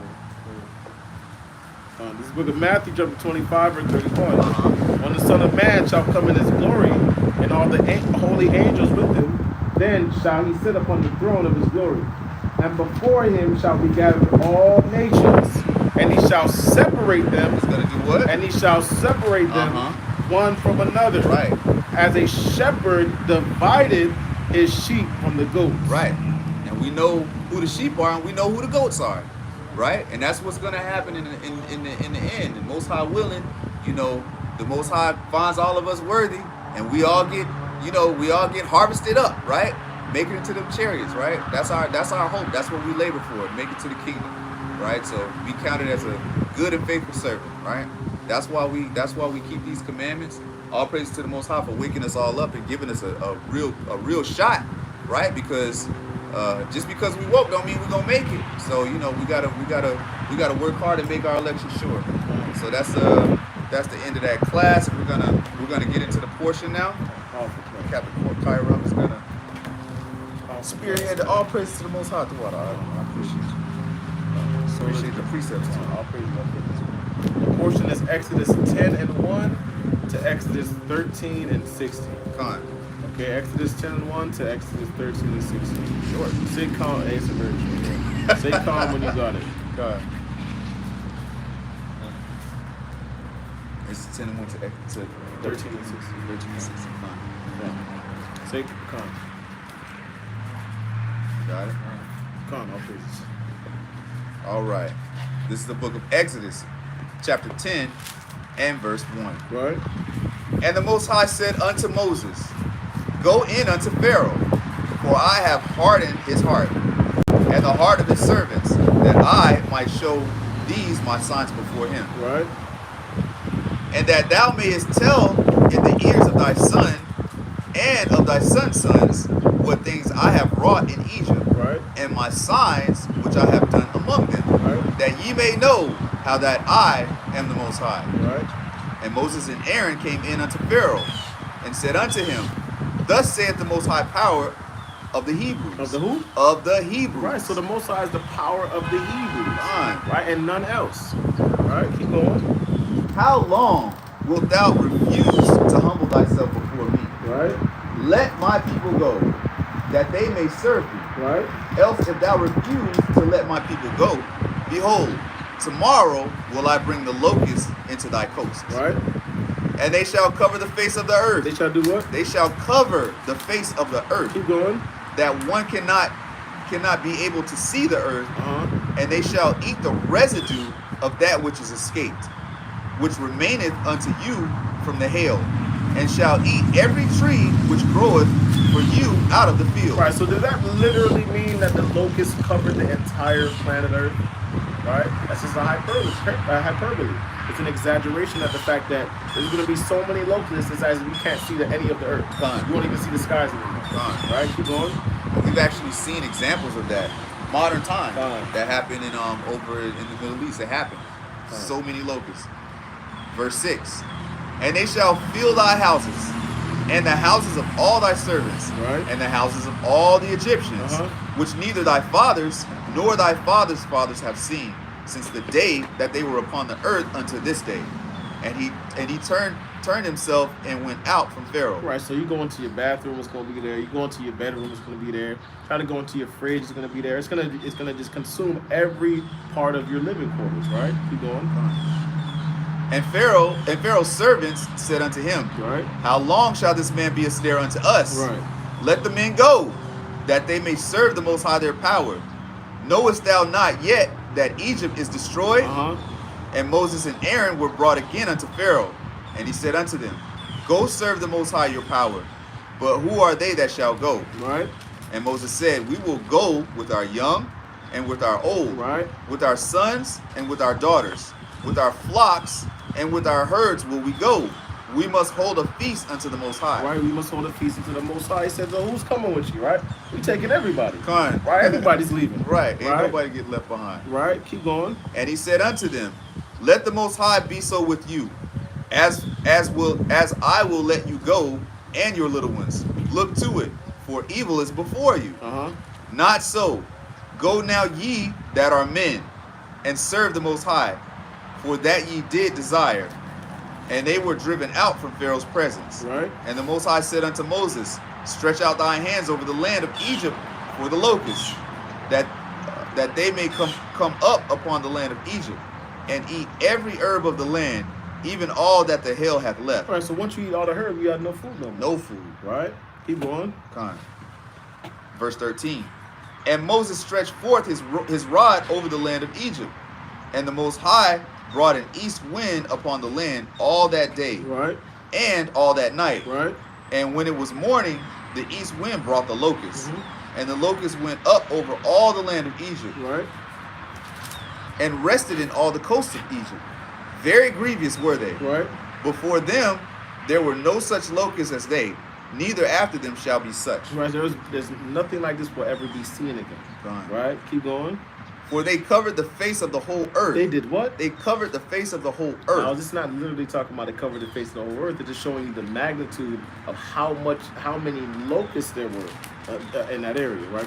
In Egypt. Keep going. So that the land was darkened. Just imagine that. You have so many. You have the sun out, but you have so many locusts that it's like it's night outside. Right? That's insane. Right? That's how many locusts there were. Now there's locusts on top. There's locusts inside the buildings. There's locusts everywhere. Right? You can't even imagine. You can't even open your eyes. You can't Right. open your mouth. Right, Because right. they're literally everywhere. Come. That's a crazy thought. Come. And they did eat every herb of the land, and all the fruit of the trees Right. which the hail had left. Uh-huh. And there remained not any green thing in the trees, or in the herbs of the field, Right. through all the land of Egypt. Right, so you see, this is the judgment that the Most High was given unto the land of Egypt. Right, let's go to Psalms 105 and 34. Huh. Right, Psalms 105 and 34. Right, you see the scriptures talk about the different accounts that occurred in Egypt. Right? I don't know, man. I think locusts is worse than frogs, man. Because locusts, they can fly. Yeah. I don't know, man. 'Cause I agree. Locusts, they can fly. You ever got? You ever had a? I mean, look, frogs, they not hopping mobile. around. They're not as mobile as a locust. A locust. They could fly. They could. And then you ever got hit in it like a insect fly into you and hit you? Right. That don't hurt. They got that hard exoskeleton. Con. They fly into you, bam. Right, Like, right. what the heck? Go ahead. Yeah, You right about that now. Yeah, that's true. Right That's now. true. That's Right. true. That's true. You That's can't a eat no good frog. point. You can eat a locust. God, that's a good point. Was that Psalm 105? 105 and 34. Fine. This is the book of Psalm, chapter 105 and verse 34. He spake, Right, the Most High spake, right? and the locusts came. And the what? And the locusts And the came. locusts came in multitude. It said the locusts came and covered the face of the whole earth. Right, keep going. And caterpillars. And that without number. Keep going. And did eat up all the herbs in their land. Right. And devoured the fruit of their ground. And devoured the fruit of their ground. They had nothing. Right? All they had was locusts. That's it. Right? That's it. You know? So this is the judgment of the Most High. This is the Most High making his power be known in the earth. Fine. Right? Let's go back to Exodus. Right? Exodus 10. Verse 16. This is the book of Exodus, chapter 10 and verse 16. Right? Then Pharaoh called for Moses and Aaron in haste, and he said, I have sinned against the Most High your God, your Right. power, and against you. Right? Now therefore forgive, I pray thee, my sin only this once, and entreat the Most High your power, that he may take away from me this death only. Right, so he's pleading for mercy at this point, right? So he sees the power of the Most High. Right? Keep going. Verse 18. And he went out from Pharaoh and entreated the Most High. And the Most High turned a mighty strong west wind, which took away the locusts, Right? and cast them into the Red Sea. There remained not one locust in all the coast of Egypt. Right? But the Most High hardened Pharaoh's heart, so that he would not let the children of Israel go. Right, so all this is ordained by the Most High. Right? He continued for this. He allowed this to continue to happen because this was ordained by the Most High. Right? To show his judgment in the earth, to show his power in the earth. Right? This is why the Most High can send these different plagues, because this is what he wanted to happen. Right? To create that testimony in Jacob. Right? Keep going. Verse 21. Right? And the Most High said unto Moses, stretch out thine hand toward heaven, that there may be darkness over the land of Egypt, even darkness which may be felt, Right? And Moses stretched forth his hand toward heaven, and there was a thick darkness in all the land of Egypt 3 days. It's kind of like a power outage. Right. They can't do nothing. Right. They can't go nowhere. They can't see nothing. All their crops got eaten up. Right. They're just sitting in darkness. Right. But have you ever been in a darkness that you could feel? And that's deep. Right. That's deep. Right. Con. That's affecting you physically and emotionally. Right. And mentally. Right. You can't see nobody. Right. All the food is eaten up.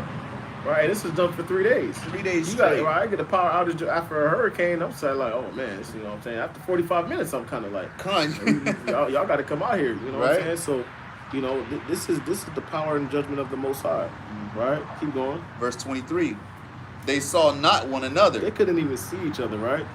Neither rose any from his place for 3 days. But all the children of Israel had light in their dwellings. So you have one area that's kind of like just like Florida, right? You could drive going this way and it's sunny and shining, and on this side it's like a storm is about to hit, right? And this is how the Most High shows us His favor, right? He has one nation of people going through it, and He has another nation of people being protected and preserved, right?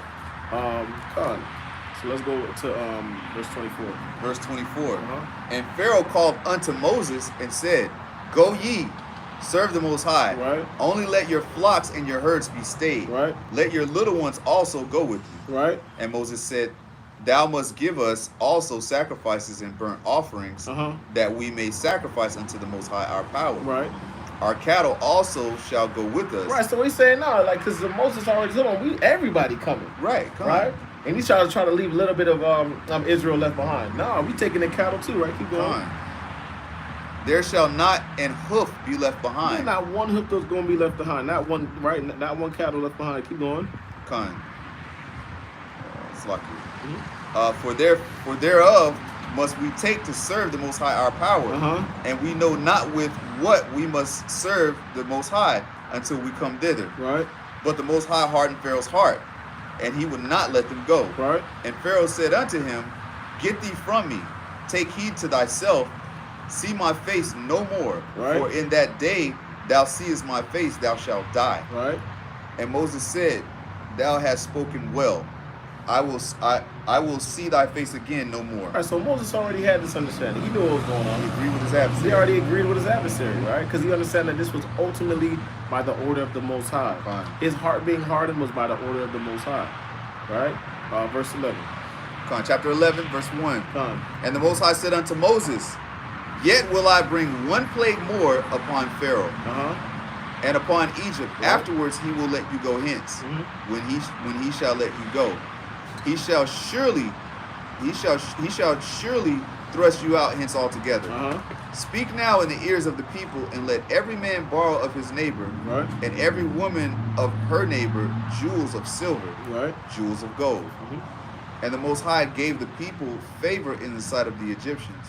Moreover, the man Moses was very great in the land of Egypt, in the sight of Pharaoh's servants, and in the sight of the people. Right, because Moses was dealing. The Most High was dealing with Moses. Right, you see that when Moses said, something happened right after that. Right, they saw the power in Moses. Right, through the Most High. Right, keep going. Verse 4.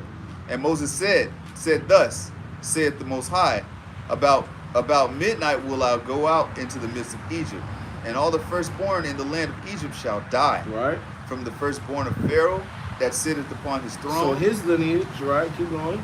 Even unto the firstborn of the maidservant that is behind the mill. And all the firstborns of beasts. Right. So even the cattle is going to be put to death. Right. Keep going. And there shall be a great cry throughout all the land of Egypt, such as there was none like it, nor shall be like it anymore. Right. But against any of the children of Israel shall not a dog move his tongue, against man or beast, that ye may know how that the Most High doth put a difference between the Egyptians and Israel. Right, so the Most High put that difference there, right? You see that there's the chosen people of God, there's the people that's not chosen, right? The people that's left with the promises and the covenants, and the people that's not, right? This is the difference that the Most High made between the children of Israel and the Egyptians, right? Between the Hamites and the Shemites, right? Keep going. Verse 8. And all these thy servants shall come down unto me, and bow down themselves unto me, saying, Get thee out, and all the people that follow thee. And after that I will go out. And he went up and he went out from Pharaoh in a great anger. And the Most High said unto Moses, Pharaoh shall not hearken unto you, that my wonders may be multiplied in the land of Egypt. And Moses and Aaron did all these wonders before Pharaoh, and the Most High hardened Pharaoh's heart, so that he would not let the children of Israel go out of his hand. Right. So all praise to the Most High. So it says that Moses and Aaron did all these wonders before Pharaoh. Now you see, it's Moses giving the credit, but it's ultimately the Most High that gave him the power to do that. Right? It's kind of like when you're building a building, right? What's the word? The person that creates the blueprint, the architect, he gets all the credit, right? But the people that actually did the work, they don't get mentioned at all, right? Even you look at Tesla, right? We all see Tesla, Elon Musk, right? But they don't ever give credit to the people that's actually building those cars, engineers and stuff, right? yeah. On the engineers, there's engineers and things like that. So that's the same example we're here. Moses and Aaron was receiving that credit, but it's ultimately from the Most High that gave that power, right, to them, right? Verse 12, sure. This is the book of Exod, chapter 12 and verse 1. And the Most High spake unto Moses and Aaron in the land of Egypt, saying, right, this month shall be unto you the beginning of months. It shall be the first month of the year unto you. So what month is that? The month of Abib. Let's get that. Deuteronomy 16 and 1. Right? Deuteronomy 16 and 1. Let's get that right quick.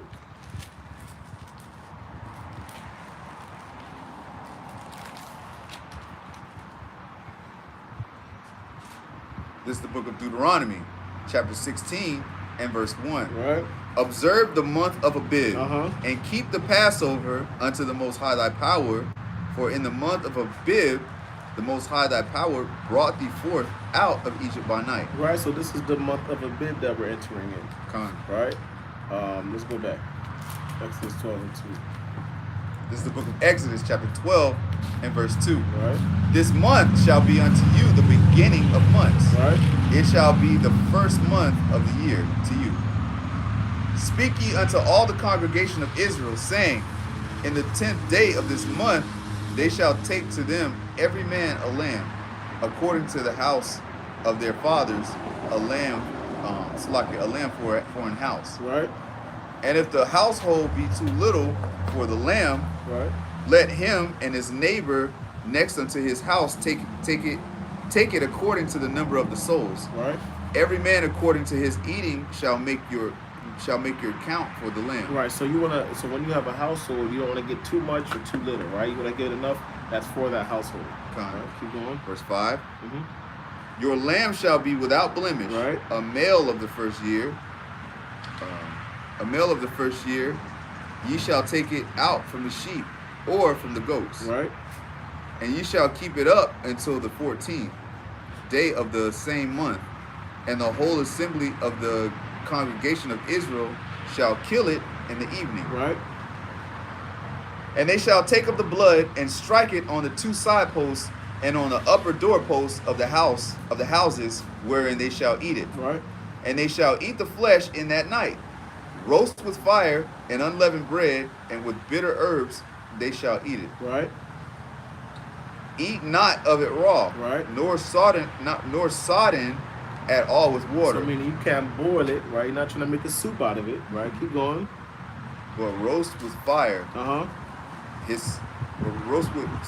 Roast with fire his head with his legs, and with the penance thereof. The pertinence thereof, right? The pertinence thereof. Now, I don't know if anybody went into this word for pertinence, and I kind of was asking about this the other day. Now, the pertinence means the insides, right? Now, if we read it with that understanding, it's saying, where are you at, verse 9? Eat not of it raw, nor salt it at all with water, but roast with fire, his head with his legs, and with the pertinence thereof, right? Now, from my understanding, we don't eat the insides, right? Exactly. So, but it's saying it's being roast with the inside. So, even when you look at how the priests would flay, they would flay the sacrifice. Mm-hmm. So I'm not saying, I don't think this is saying that we're eating the insides. I think that's being cooked as well, right? That's what we're saying. I believe so. They take the They- liver out. take it certain out. Things that clean the body, they take that out. Okay, come. And then they go out the fire. Okay, come. Because it's being cooked with it. you Right. know? So it's like, okay, usually when you look at, even when you look at this like butchers, right? When you fillet something, you gut everything out. Right. You let the blood drain. You skin it, and then you flay it on the grill, right? But they're saying that they're leaving it in there. So I was just a point just to see how we kind of come to that conclusion. Right. So all right, keep going on that. We're at Verse 10. Okay, verse Right. 10. And you shall let nothing of it remain until the morning. And that which remaineth of it until the morning you shall burn with fire. Right. So you can't have leftovers with it, right? You can't try to throw it back in the pot and try to stir it up and try to make a meal out of it for the week, right? Or take a plate home, right? Get a to-go plate, right? You can't go anywhere with it, right? It has to be done that night, right? And anything that's remaining, it should be burned with fire, right? Keep going. Verse 10. And ye shall let nothing of it remain until the morning. Right. And that which remaineth of it until the morning ye shall burn with fire. Right. And thus shall ye eat, Slakia, and thus shall ye eat it with your loins girded, your shoes on your feet, and your staff in your hand, and ye shall eat it in haste. Right. It is the Most High's Passover. Why are we eating this in haste? Right? Why are we eating it in haste?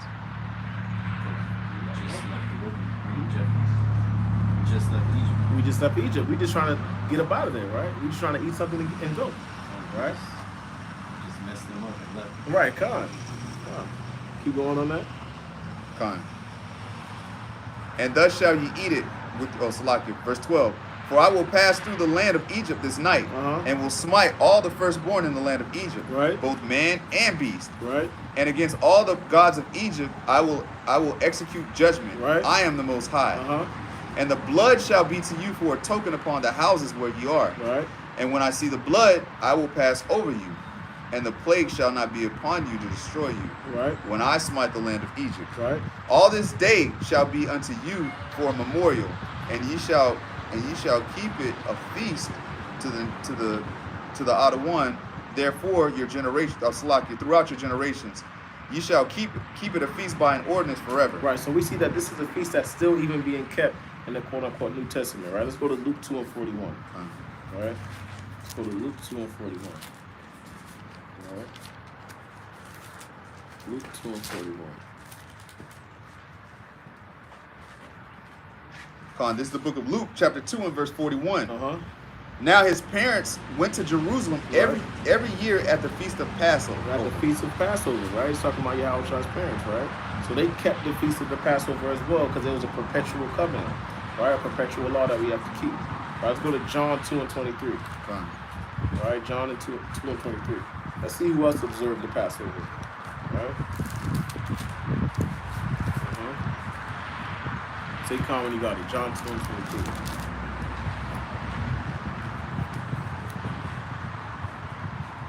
This is the book of John, chapter 2 and verse 23. Now when he was in Jerusalem, talking about Yahushua, at the Passover. At where? At the Passover. So Yahushua himself was observing the Passover. Right? Keep going. In the feast day, many believed in his name when they saw the miracles which he did. Right, so this is the Passover even Yahushua was keeping. Right? He was observing that Passover. This is a law that we have to continue to keep. Right, let's go to Leviticus 23 and 5. Right? Leviticus 23 and 5.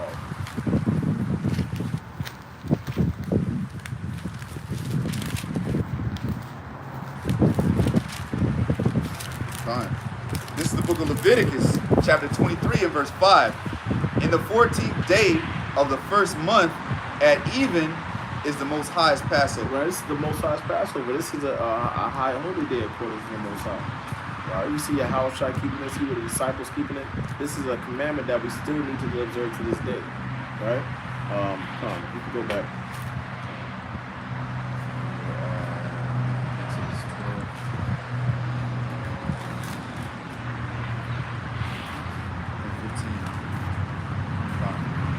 This is the book of Exodus, chapter 12 and verse 15.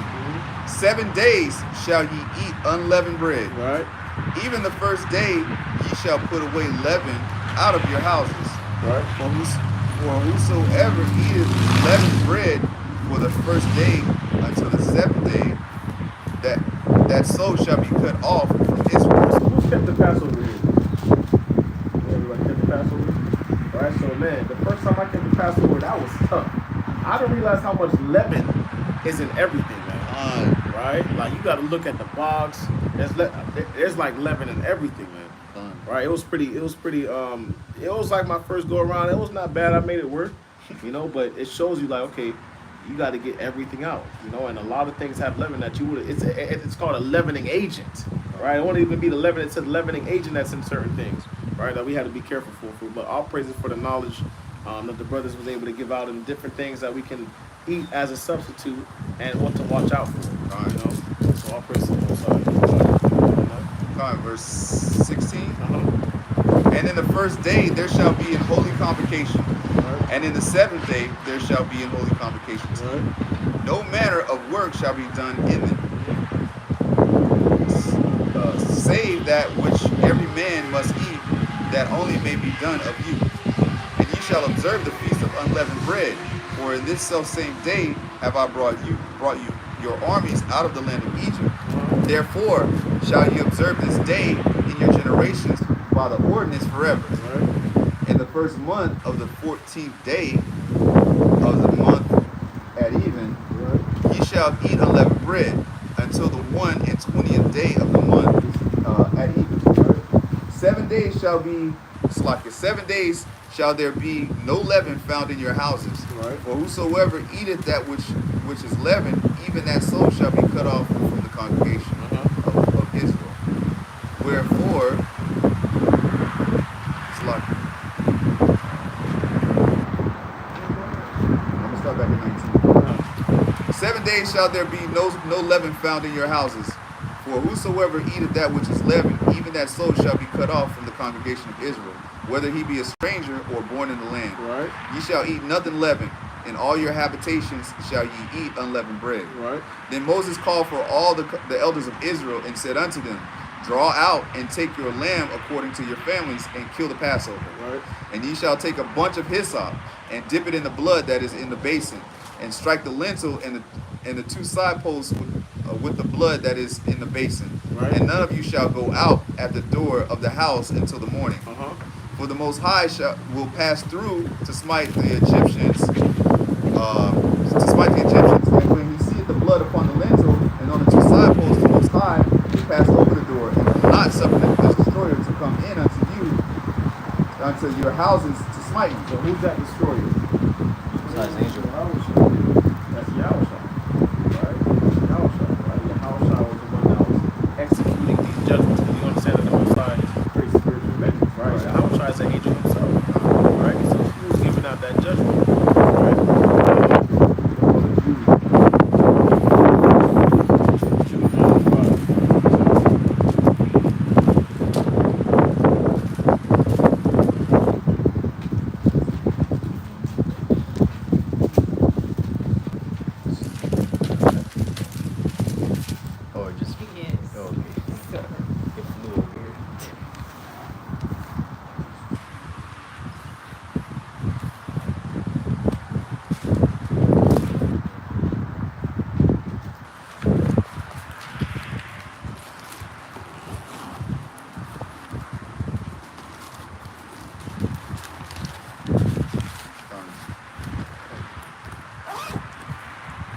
Book of Jude, chapter 1 and verse 5.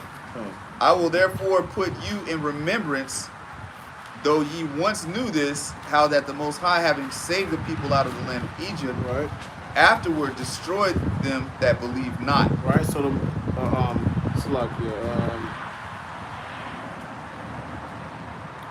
So when you look at different translations, earlier translations says that's Yahushua that saved the people out of the land of Egypt. Obviously, it's ultimately by the Most High that gave him that commandment, that charge, right? But it's Yahushua getting, we understand that Yahushua is doing the hard work, but Yahweh never came off his throne, right, to take the people out of Egypt, right? The same thing with the plagues, right? He never came off the throne. He's, like we brought out last week, he sent those spirits of, he sent evil spirits on the nation, on Egypt as well, right? Which was governed by Yahushua, right? So let's go back to Exodus.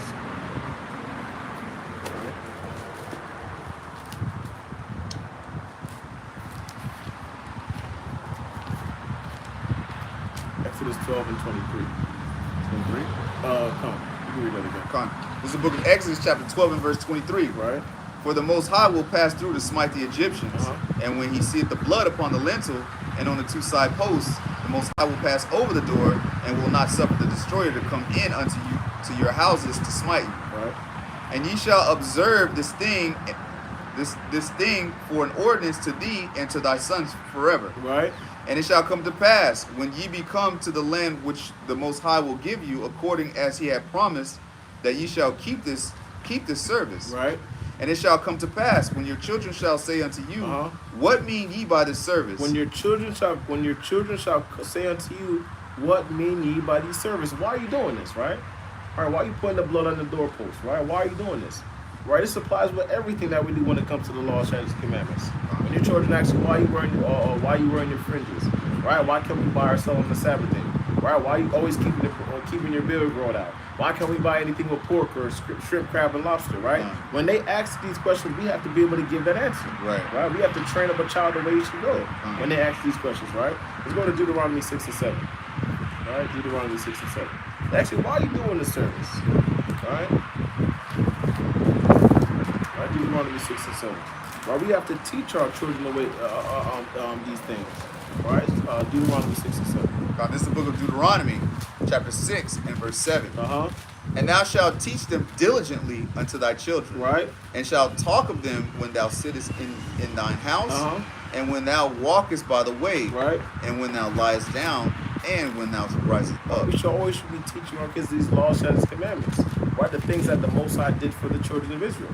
We have to instill that into our children so they're aware of our heritage and their nationality, and the things that the Most High did for the children of Israel. Right. Let's go to Psalm 78 and 5. Because the other nations, they drive their history, their victories, and things like that into our head. That's a good point. We learn these things in school. Anne Frank, the Holocaust, all these things that have nothing to do with us, but they drill us with this, and we have to memorize it because we got to do tests, and we got to answer these questions on tests in order to matriculate to the next grade, right? So we have to do the same thing with our history. It's important, right? We have to give them our history, right? Psalm 78. Psalm 78 and start at verse 4. Right? When they ask us these questions, we have to be like, this is why we don't do this is why we don't do that, right? This is our duty, right, as the leaders of Israel, right? As mothers and fathers of the nation, right? Psalm 78 and 4. This is the book of Psalms, chapter 78 and verse 4, right? We will not hide them from their children, right? Showing to the generations to come the praise of the Most High, right, and his strength and his wonderful works that he hath done. For he established a testimony in Jacob. He established a testimony in Jacob. Every event, every plague that he set in Egypt, that's a part of the testimony of Jacob. What the Most High did for the children of Israel. Keep going. Fine. And appointed a law in Israel. And appointed a law in Israel. We was blessed with the laws, statutes, and the commandments, right? Keep going. Which he commanded our fathers that they should make them known to their children. And that's what we have to make it known to our children, right? Keep going. That the generation to come might know them, right? Even the children which should be born. So the generation to come might know why we keep the Passover, why we keep these commandments, why we keep these holy days. That the generation to come might know them. Keep going. Who should arise and declare them to their children. Right? Who should arise and declare them to their children. So you're telling your son, and your son's going to tell their son, and his son's going to tell their son. Right? This is how we continue to keep the nation built up. Fine. Right? How we continue to build our nation. Right? Keep going. Verse 7. That they might set their hope in the Most High, right, and not forget the works of the Most High, but keep it his commandments. But keep his commandments, and that's what we have to tell our children about keeping these laws, statutes, and commandments when they ask of them. Fine. Right? So, because when they go to school with their fringes on, they say, "Why you wearing fringes?" They know how to answer that, man. Right. Right. And that's what we have to instill it to our children now.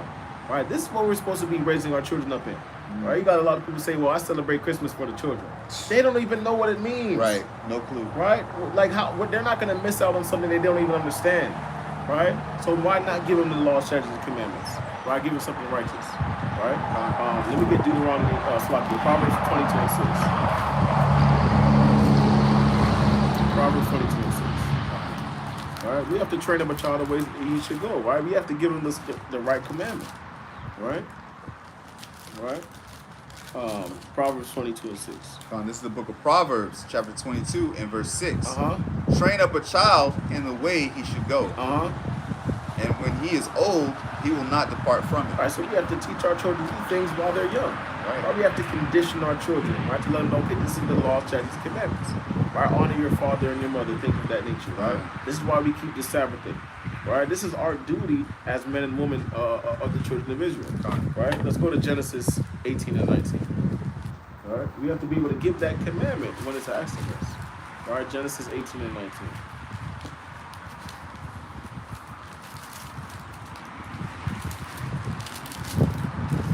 This is the book of Genesis, chapter 18 and verse 19. Uh-huh. For I know him, Right? that he will command his children. And that's the point. This is Abraham commanding his children.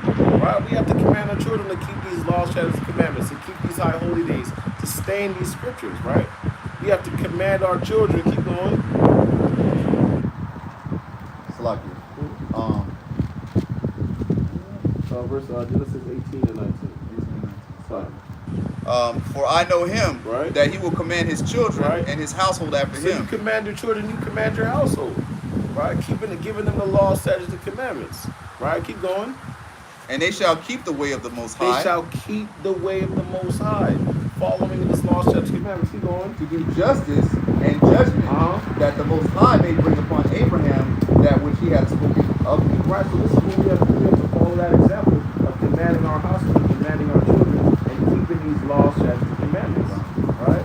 We see the breakdown that I think it was David gave to Solomon before he died. He said, I go all the way of the earth. Right? That's the commandment. Yeah, to get the commandments. Let's get that, right? 1 Kings 2 and 2. Right? 1 Kings 2 and 2. Right? Keep teaching our sons and our daughters to keep these laws, statutes, and commandments is important. Right? This one allows that separation from the other nations. Right? They'll have that spirit of the Most High within them because they're keeping these laws, statutes, and commandments. Right? They will have that compass. Right? 1 Kings, you can start at verse 1. This is the book of 1 Kings, chapter 2 and verse 1. Uh-huh. Now the days of David drew nigh, Right. that he should So die. now David is on his deathbed. Right? Keep going. And he charged Solomon his son, saying, So as on his deathbed, he's going to give his son the instruction. Right? Keep going. I go the way of all the earth. Uh-huh. Be thou strong, therefore, and show thyself a man. Right? Keep going. And keep the charge of the Most High. And keep the charge of the Most High. This is that example of him commanding his household and commanding his children after him. Keep going. Keep the charge of the Most High to walk in his ways. Right. To keep his statutes Uh-huh. and his commandments Right. and his judgments and his testimonies, as it is written in the law of Moses, Right. that thou mayest prosper in all that thou doest, and whithersoever thou turnest thyself, Right? that the Most High may continue his word which he spake concerning me, Right. saying, if thy children take heed to their way, to walk before me in truth with all their heart and with all their soul, there shall not fail thee, said he, a man on the throne of Israel. So this is what the instruction given by David to his son Solomon, right? Keeping the commandments of the Lord, right? It's following the statutes and the laws, right? And the judgments of the Most High. This is how we're supposed to command our children, but they can command their children. What you have to?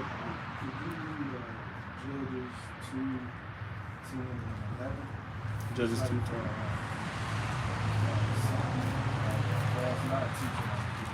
Okay, come on. In regards to not what happens when you don't teach your children. All right. Judges chapter 2, verses 10 and 11, you say? Come. This is the book of Judges chapter 2 and verse 10. Right. And also all that generation were gathered unto their fathers, and there arose another generation after them, which knew not the Most High. Which is what? Which knew not the Most They High. didn't know the Most High because the generations after them didn't pass it down to them. Right? They didn't know the Most High. Knowing the Most High is, how do you know that you know the Most High according to the Bible? Keep his commandments. By keeping his commandments, right? But the generations before them, they forsake the Most High. They were not giving that instruction to their children, right? Keep going. Nor, so I can, not the Most High. Come on, verse 10. Verse 10. Yeah. And also And also all that generation were gathered unto their fathers, Right. and there arose another generation after them, which knew not the Most High, nor yet the works which he had done for Israel. Right, they didn't even heard the Exodus, right? Moses, right? The Egyptians, right? What's that? They didn't know what was going on. Right? What's that? Right? Keep going. And the children of Israel did evil in the sight of the Most High, and served Balaam. And served Balaam, and that's what happens when we don't teach our children these law, statutes, and commandments. They're going to serve these other gods, right? There's a little bit more on that. Come. Verse 12. Select. Pages kind You good, man. And they forsook the Most High power of their fathers, which brought them out of the land of Egypt, and followed other gods, of the gods of the people that were round about them, and bowed themselves unto them, and provoked the Most High to anger. And they provoked the Most High to anger. But it's not their fault, right? They were not getting taught by the generations out of before them. And this is the result of that. Right? So that's a powerful point. Yeah. Right? Con. So we can go back.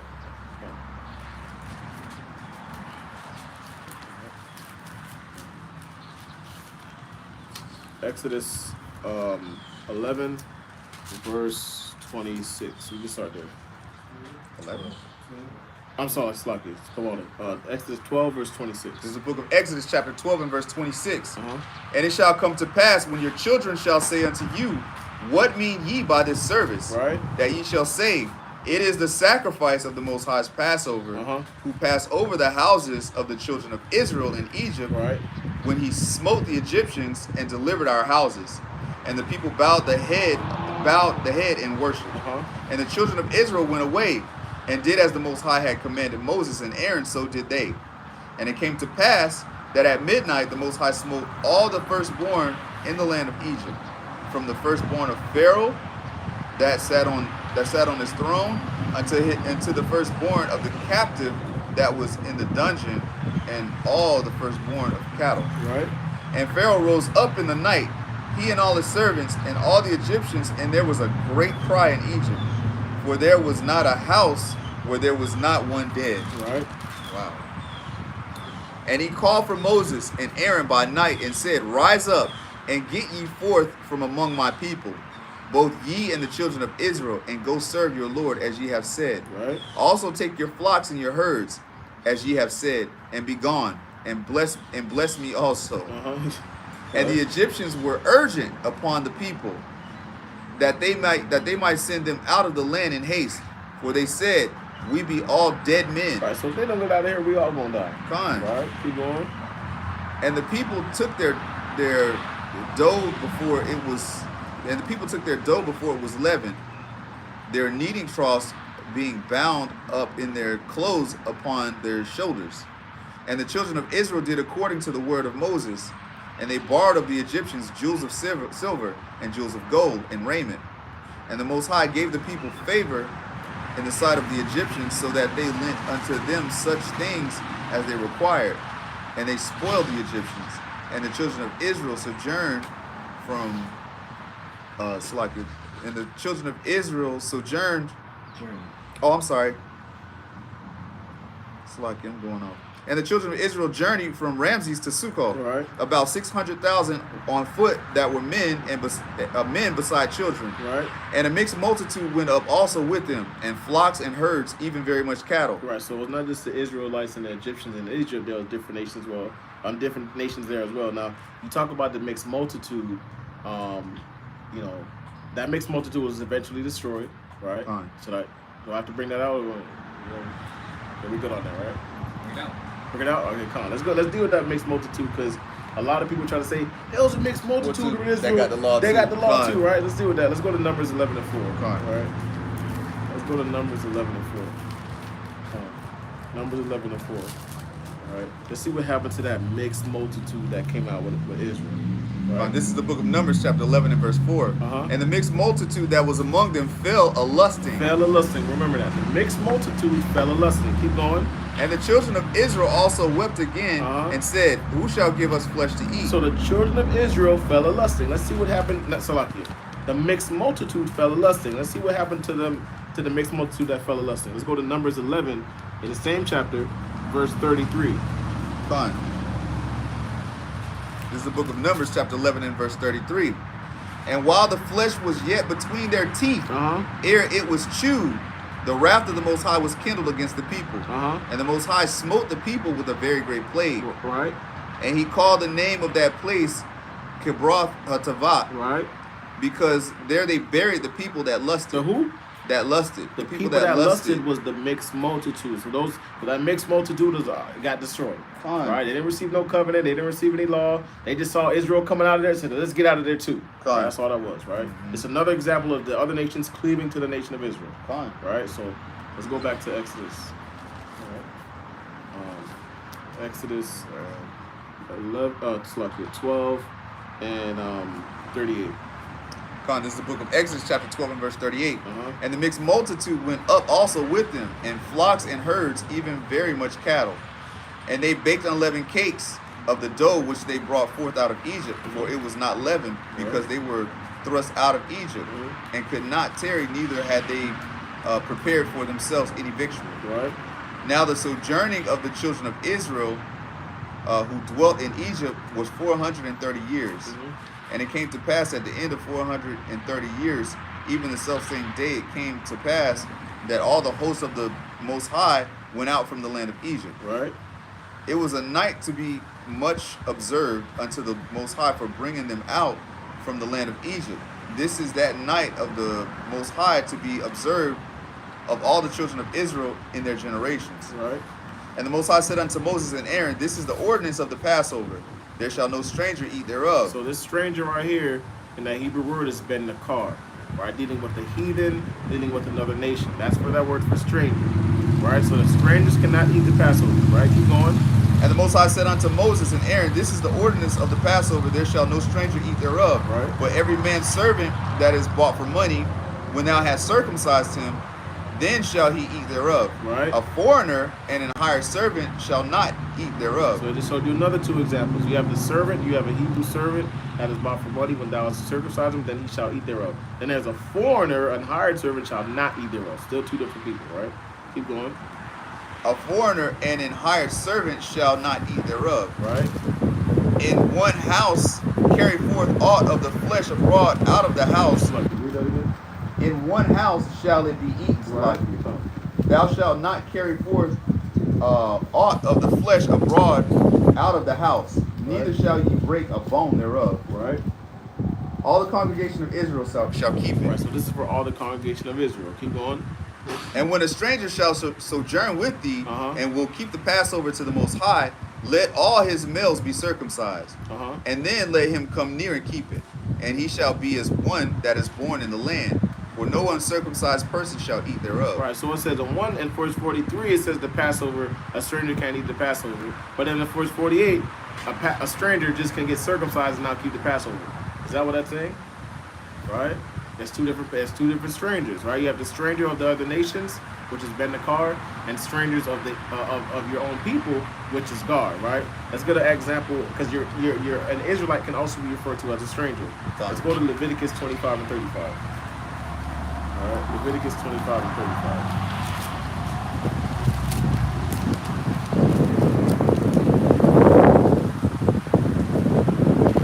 This is Leviticus chapter 25 and verse 35.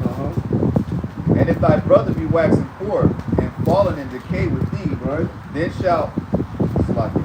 then thou shalt relieve him, Right. yea, though he be a stranger, Though he be a stranger, right? Your brother, your Israelite brother, right? Keep going. or a sojourner, that he may live with thee. Right, so you see that your brother can be referred to as that stranger. Right, that stranger that's being circumcised, that's keeping the Passover, is your brother. Right, that's all I was dealing with. Right, you see in the scriptures, an Israelite can be referred to as a stranger. Let's go to Psalm 69 and 8. All right, Psalm 69 and 8.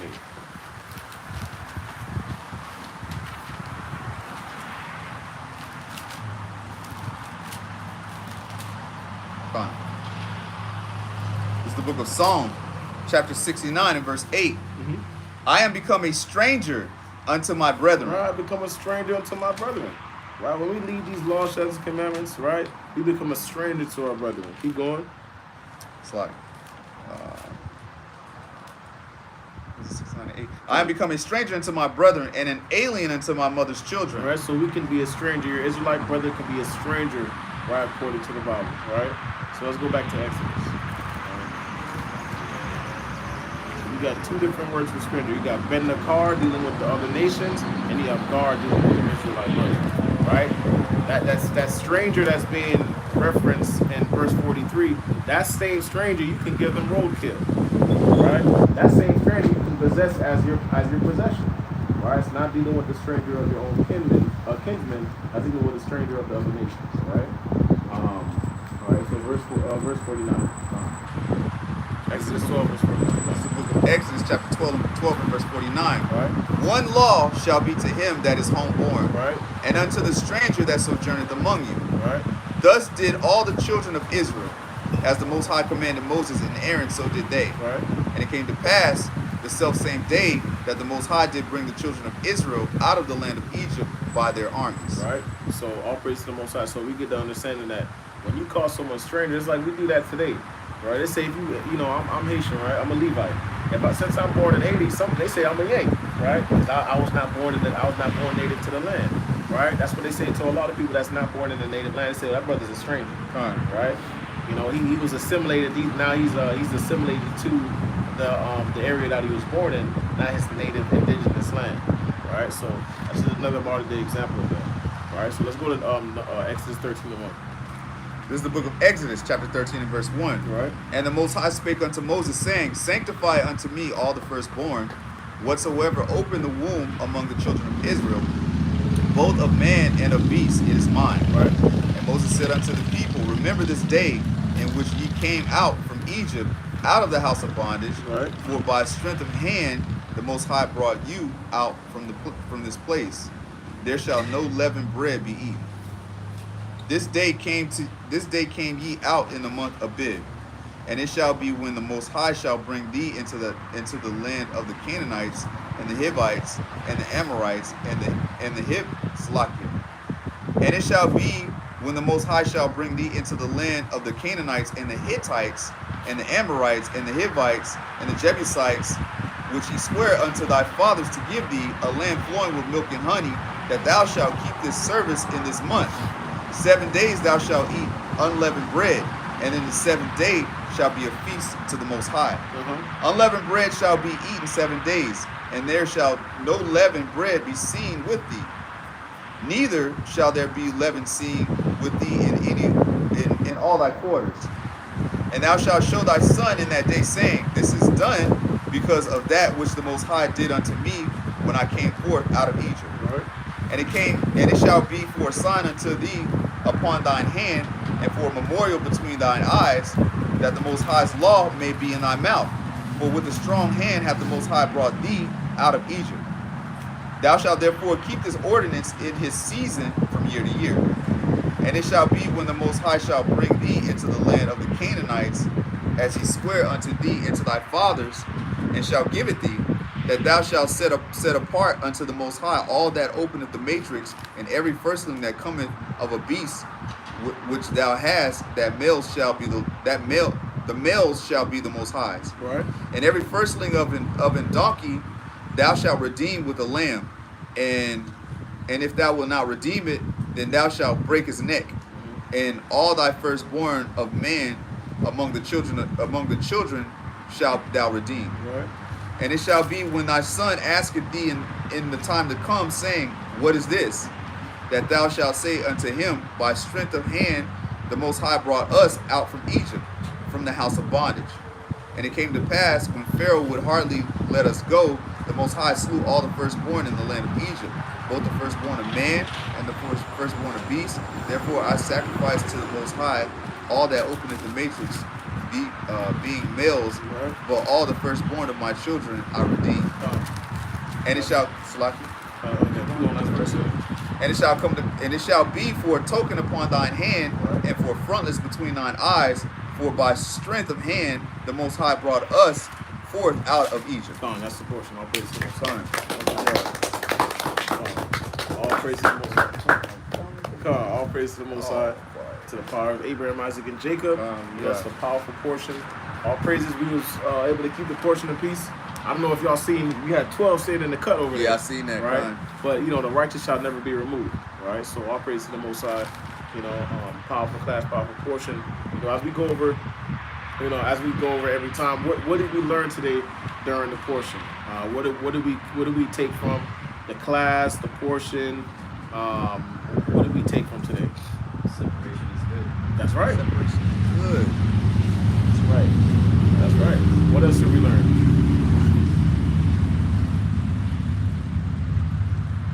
Basically, what that scripture out. We gonna teach our kids, they gonna go on. That's right. Right. That's powerful. Right. Right. That's right. We have to teach our children's children so they can teach their children's children.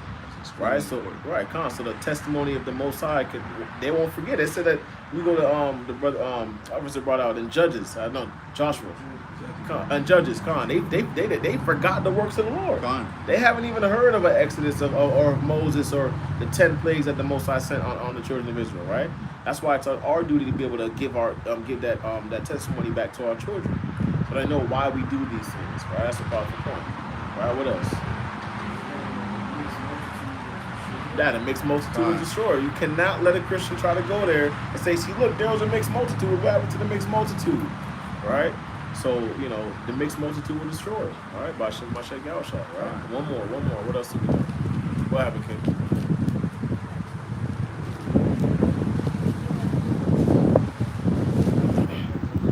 Say it again. That's right. That's right. You can't deal with these other nations. That's right. That's right. That's a powerful point. All praise to the Most High. Right? This was a covenant. This was the commandment that was given by the Most High. This was our instruction. Right? This was the most prescribed to us to keep. This was the law that we had to keep. Right? All praise to the Most High. What you got, sis? That's right. The Most High is a divider. The Most High is the biggest separatist on earth. That's right. Right? He separated us to be above all nations. Right? Some he made high, some he made low. Right? We happen to get the lot that made us high, right, above all the nations. Right? That's a powerful point. All praise to the Most High. So we have a couple announcements that I'm gonna bring out. So today we have a town hall meeting. Okay, so before we wrap up the service, we're gonna have to do our town hall meeting. Before that, we're gonna get our 9th hour prayer in. Fine.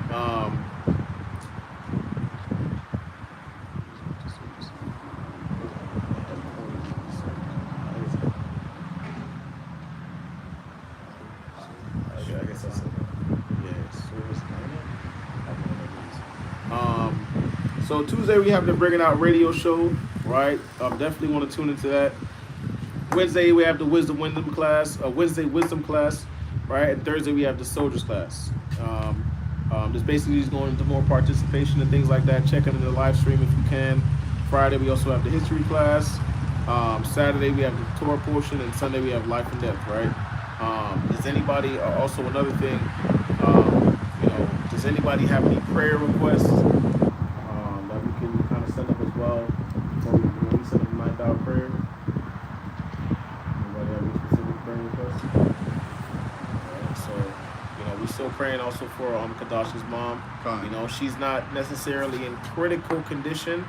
All praise to the Most High. There is progression, but we still have to kind of pray. Still pray for her. Because we want to make sure she can get back on her feet, to be walking again, moving again, eventually get back to work. So we're just praying for that speedy recovery, and the Most High can bless us with His mercy, so that so the Most High can continue to bring that healing. For us and the nation of Israel as well. So also donations. We're still trying to build a school. I don't believe we're going to be outside in the park forever, but we're just waiting on the Most High's timing, right? Everything is in regards to the Most High's timing. I know we've seen places that I already kind of fell in love with, but we have to make sure we get the confirmation from the Most High, and just trust His timing and submit to His will, right? And when we're ready, the Most High will know when we're ready, right? To build that congregation, to build that building, to build that little sanctuary, the Most High will let us know when we're ready. So, all praise to the Most High. We continue to be patient. Continue to pray and fast. Continue to give those donations, because they do help. We're trying to build something out here, and it takes effort from the entire congregation. So all praise to the Most High. We have to continue to give what we have when we can. right? Let's get that in Acts 20 and 35 just to bring it out, right? Because when we build this congregation, right, we still need to have that consistent, attendance as well, you know, because we moved into a place and we still want to be able to hold it down, right? And the Most High, He will ultimately give the increase, right? So let's go to Acts 20 and 35. Fine. This is the book of Acts, chapter 20 and verse 35. I have showed you all things, right? How that so laboring ye ought to support the weak, right? And to remember the words of the Most High, the words of the Adawan Yahweh Shai, right? How he said, it is more blessed to give than to receive. Right, it's more blessed to give to receive, right? When you get to the house of the Lord, we will increase, and the Most High will see that as well, right? That you're giving into the house of the Lord as well, right? So all praise to the Most High, for a powerful Shabbat. The weather is not too bad out here. It's nice. Right? Yeah, it's pretty nice out here. So, all praise to the Most High. All praise, we still see everybody here today for another week, So we're going to go ahead and send up that 9th hour, prayer. All right. So let's go ahead and let's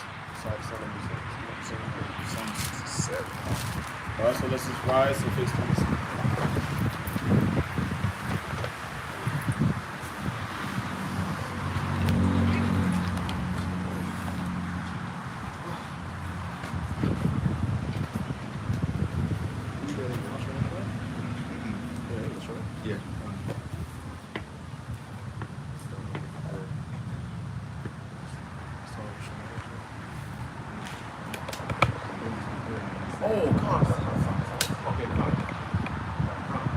Hallelujah. Hallelujah. Hallelujah. Hallelujah. Hallelujah. Hallelujah. All praise to the power of Abraham, Isaac, and Jacob. Through you, Son Yahweh Shai. Most High, we repent of all our sin, transgressions, and iniquities, Yahweh. Thank you for leading us on the path of righteousness, Yahweh. Allow us to have the spirit of forgiveness within us, Yahweh. Continue to guide us on that righteous path. Allow us to continue to be sober and diligent for our adversary, the devil, walking about seeking who he may devour, Yahweh. Allow us to continue to have that full armor of Yahweh on, Yahweh. Allow us to be able to not be ignorant of Satan's devices, but to be aware of the enemy's devices, Yahweh. Lead us not into temptation, because the spirit is willing, but the flesh is weak, Yahweh. Allow us to have your strength, Yahweh. Continue to have your peace and your favor upon us. I ask that you pray for. I pray that you bring healing and restoration to the nation of Israel, Yahweh. To the nations that are scattered, to our people that are scattered abroad, that you continue to provide for them and to protect them, and that our servants continue to be, Yahweh. Continue to bring your peace, Yahweh. Continue to bring your restoration, Yahweh. Allow us to stay on fire for your word and continue to seek you daily, Yahweh. Thank you for blessing them throughout this week. I pray that throughout this week that you continue to preserve us from all evil. Continue to protect us out on the road. Continue to protect us while we're at work. Continue to protect us from this society, Yahweh. And that you continue to preserve us from all evil. Most High, I give you all glory, honor, and praise by Shema Mashiach Yahweh Shai, Kawak Amen. Amen. Fine. So this is Psalm 67. It's going to be a read and repeat. Fine. Yahweh be merciful unto us. Yahweh be merciful unto us. And bless us. And bless us. And cause his face to shine upon us. And cause his face to shine upon us. Salah. Salah. That thy way may be known. That thy way may be known. Upon earth. Upon earth. Thy saving health among all nations. Thy saving health among all nations. Let the people praise thee. Let the people praise thee. O Yahweh. O Yahweh. Let all the people praise thee. Let all the people praise thee. O let the nations be glad and sing for joy. O let the nations be glad and sing for joy. For thou shalt judge the people righteously. For thou shalt judge the people righteously. And govern the nations upon earth. And govern the nations upon earth. Salah. Salah. Let the people praise thee. Let the people praise thee. O Yahweh. O Yahweh. Let all the people praise thee. Let all the people praise thee. Then shall the earth yield her increase. Then shall the earth yield her increase. And Yahweh. And Yahweh. Even our own power. Even our own power. Shall bless us. Shall bless us. Yahweh shall bless us. Yahweh shall bless us. And all the ends of the earth shall fear him. And all the ends of the earth shall fear him. Bahashem. Bahashem. Hamashiach. Hamashiach. Yahweh Shai. Yahweh Shai. The water. The water. Of Yad. From Yad. Amen. Amen. Hallelujah. All praises get the Most High hands. So we're just going to do a quick town hall meeting just to go over a couple things, just to make sure we got everything. Come on. All right, Yeah. so We gonna do the singing? you want to do the singing, then the town hall meeting? How do we normally do it? I think it's the singing. And then we do the town hall. Yeah, that's how. There's no power like Yahweh, great King of the universe, always doing what Let all Israel sing amen. Sing amen. Amen, amen, amen, amen, amen. Hallelujah, hallelujah, hallelujah. Amen, amen, amen, amen, amen. Hallelujah, hallelujah, hallelujah. 1, Abraham. 2, Isaac. 3, Jacob. Brothers wake up to reality. 6, nationality. Hit it.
Isaac and Jacob, Shabbat Shalom to the 12 tribes of Israel. Hallelujah. Yeah. Come on, all praise to the Most High. Come on.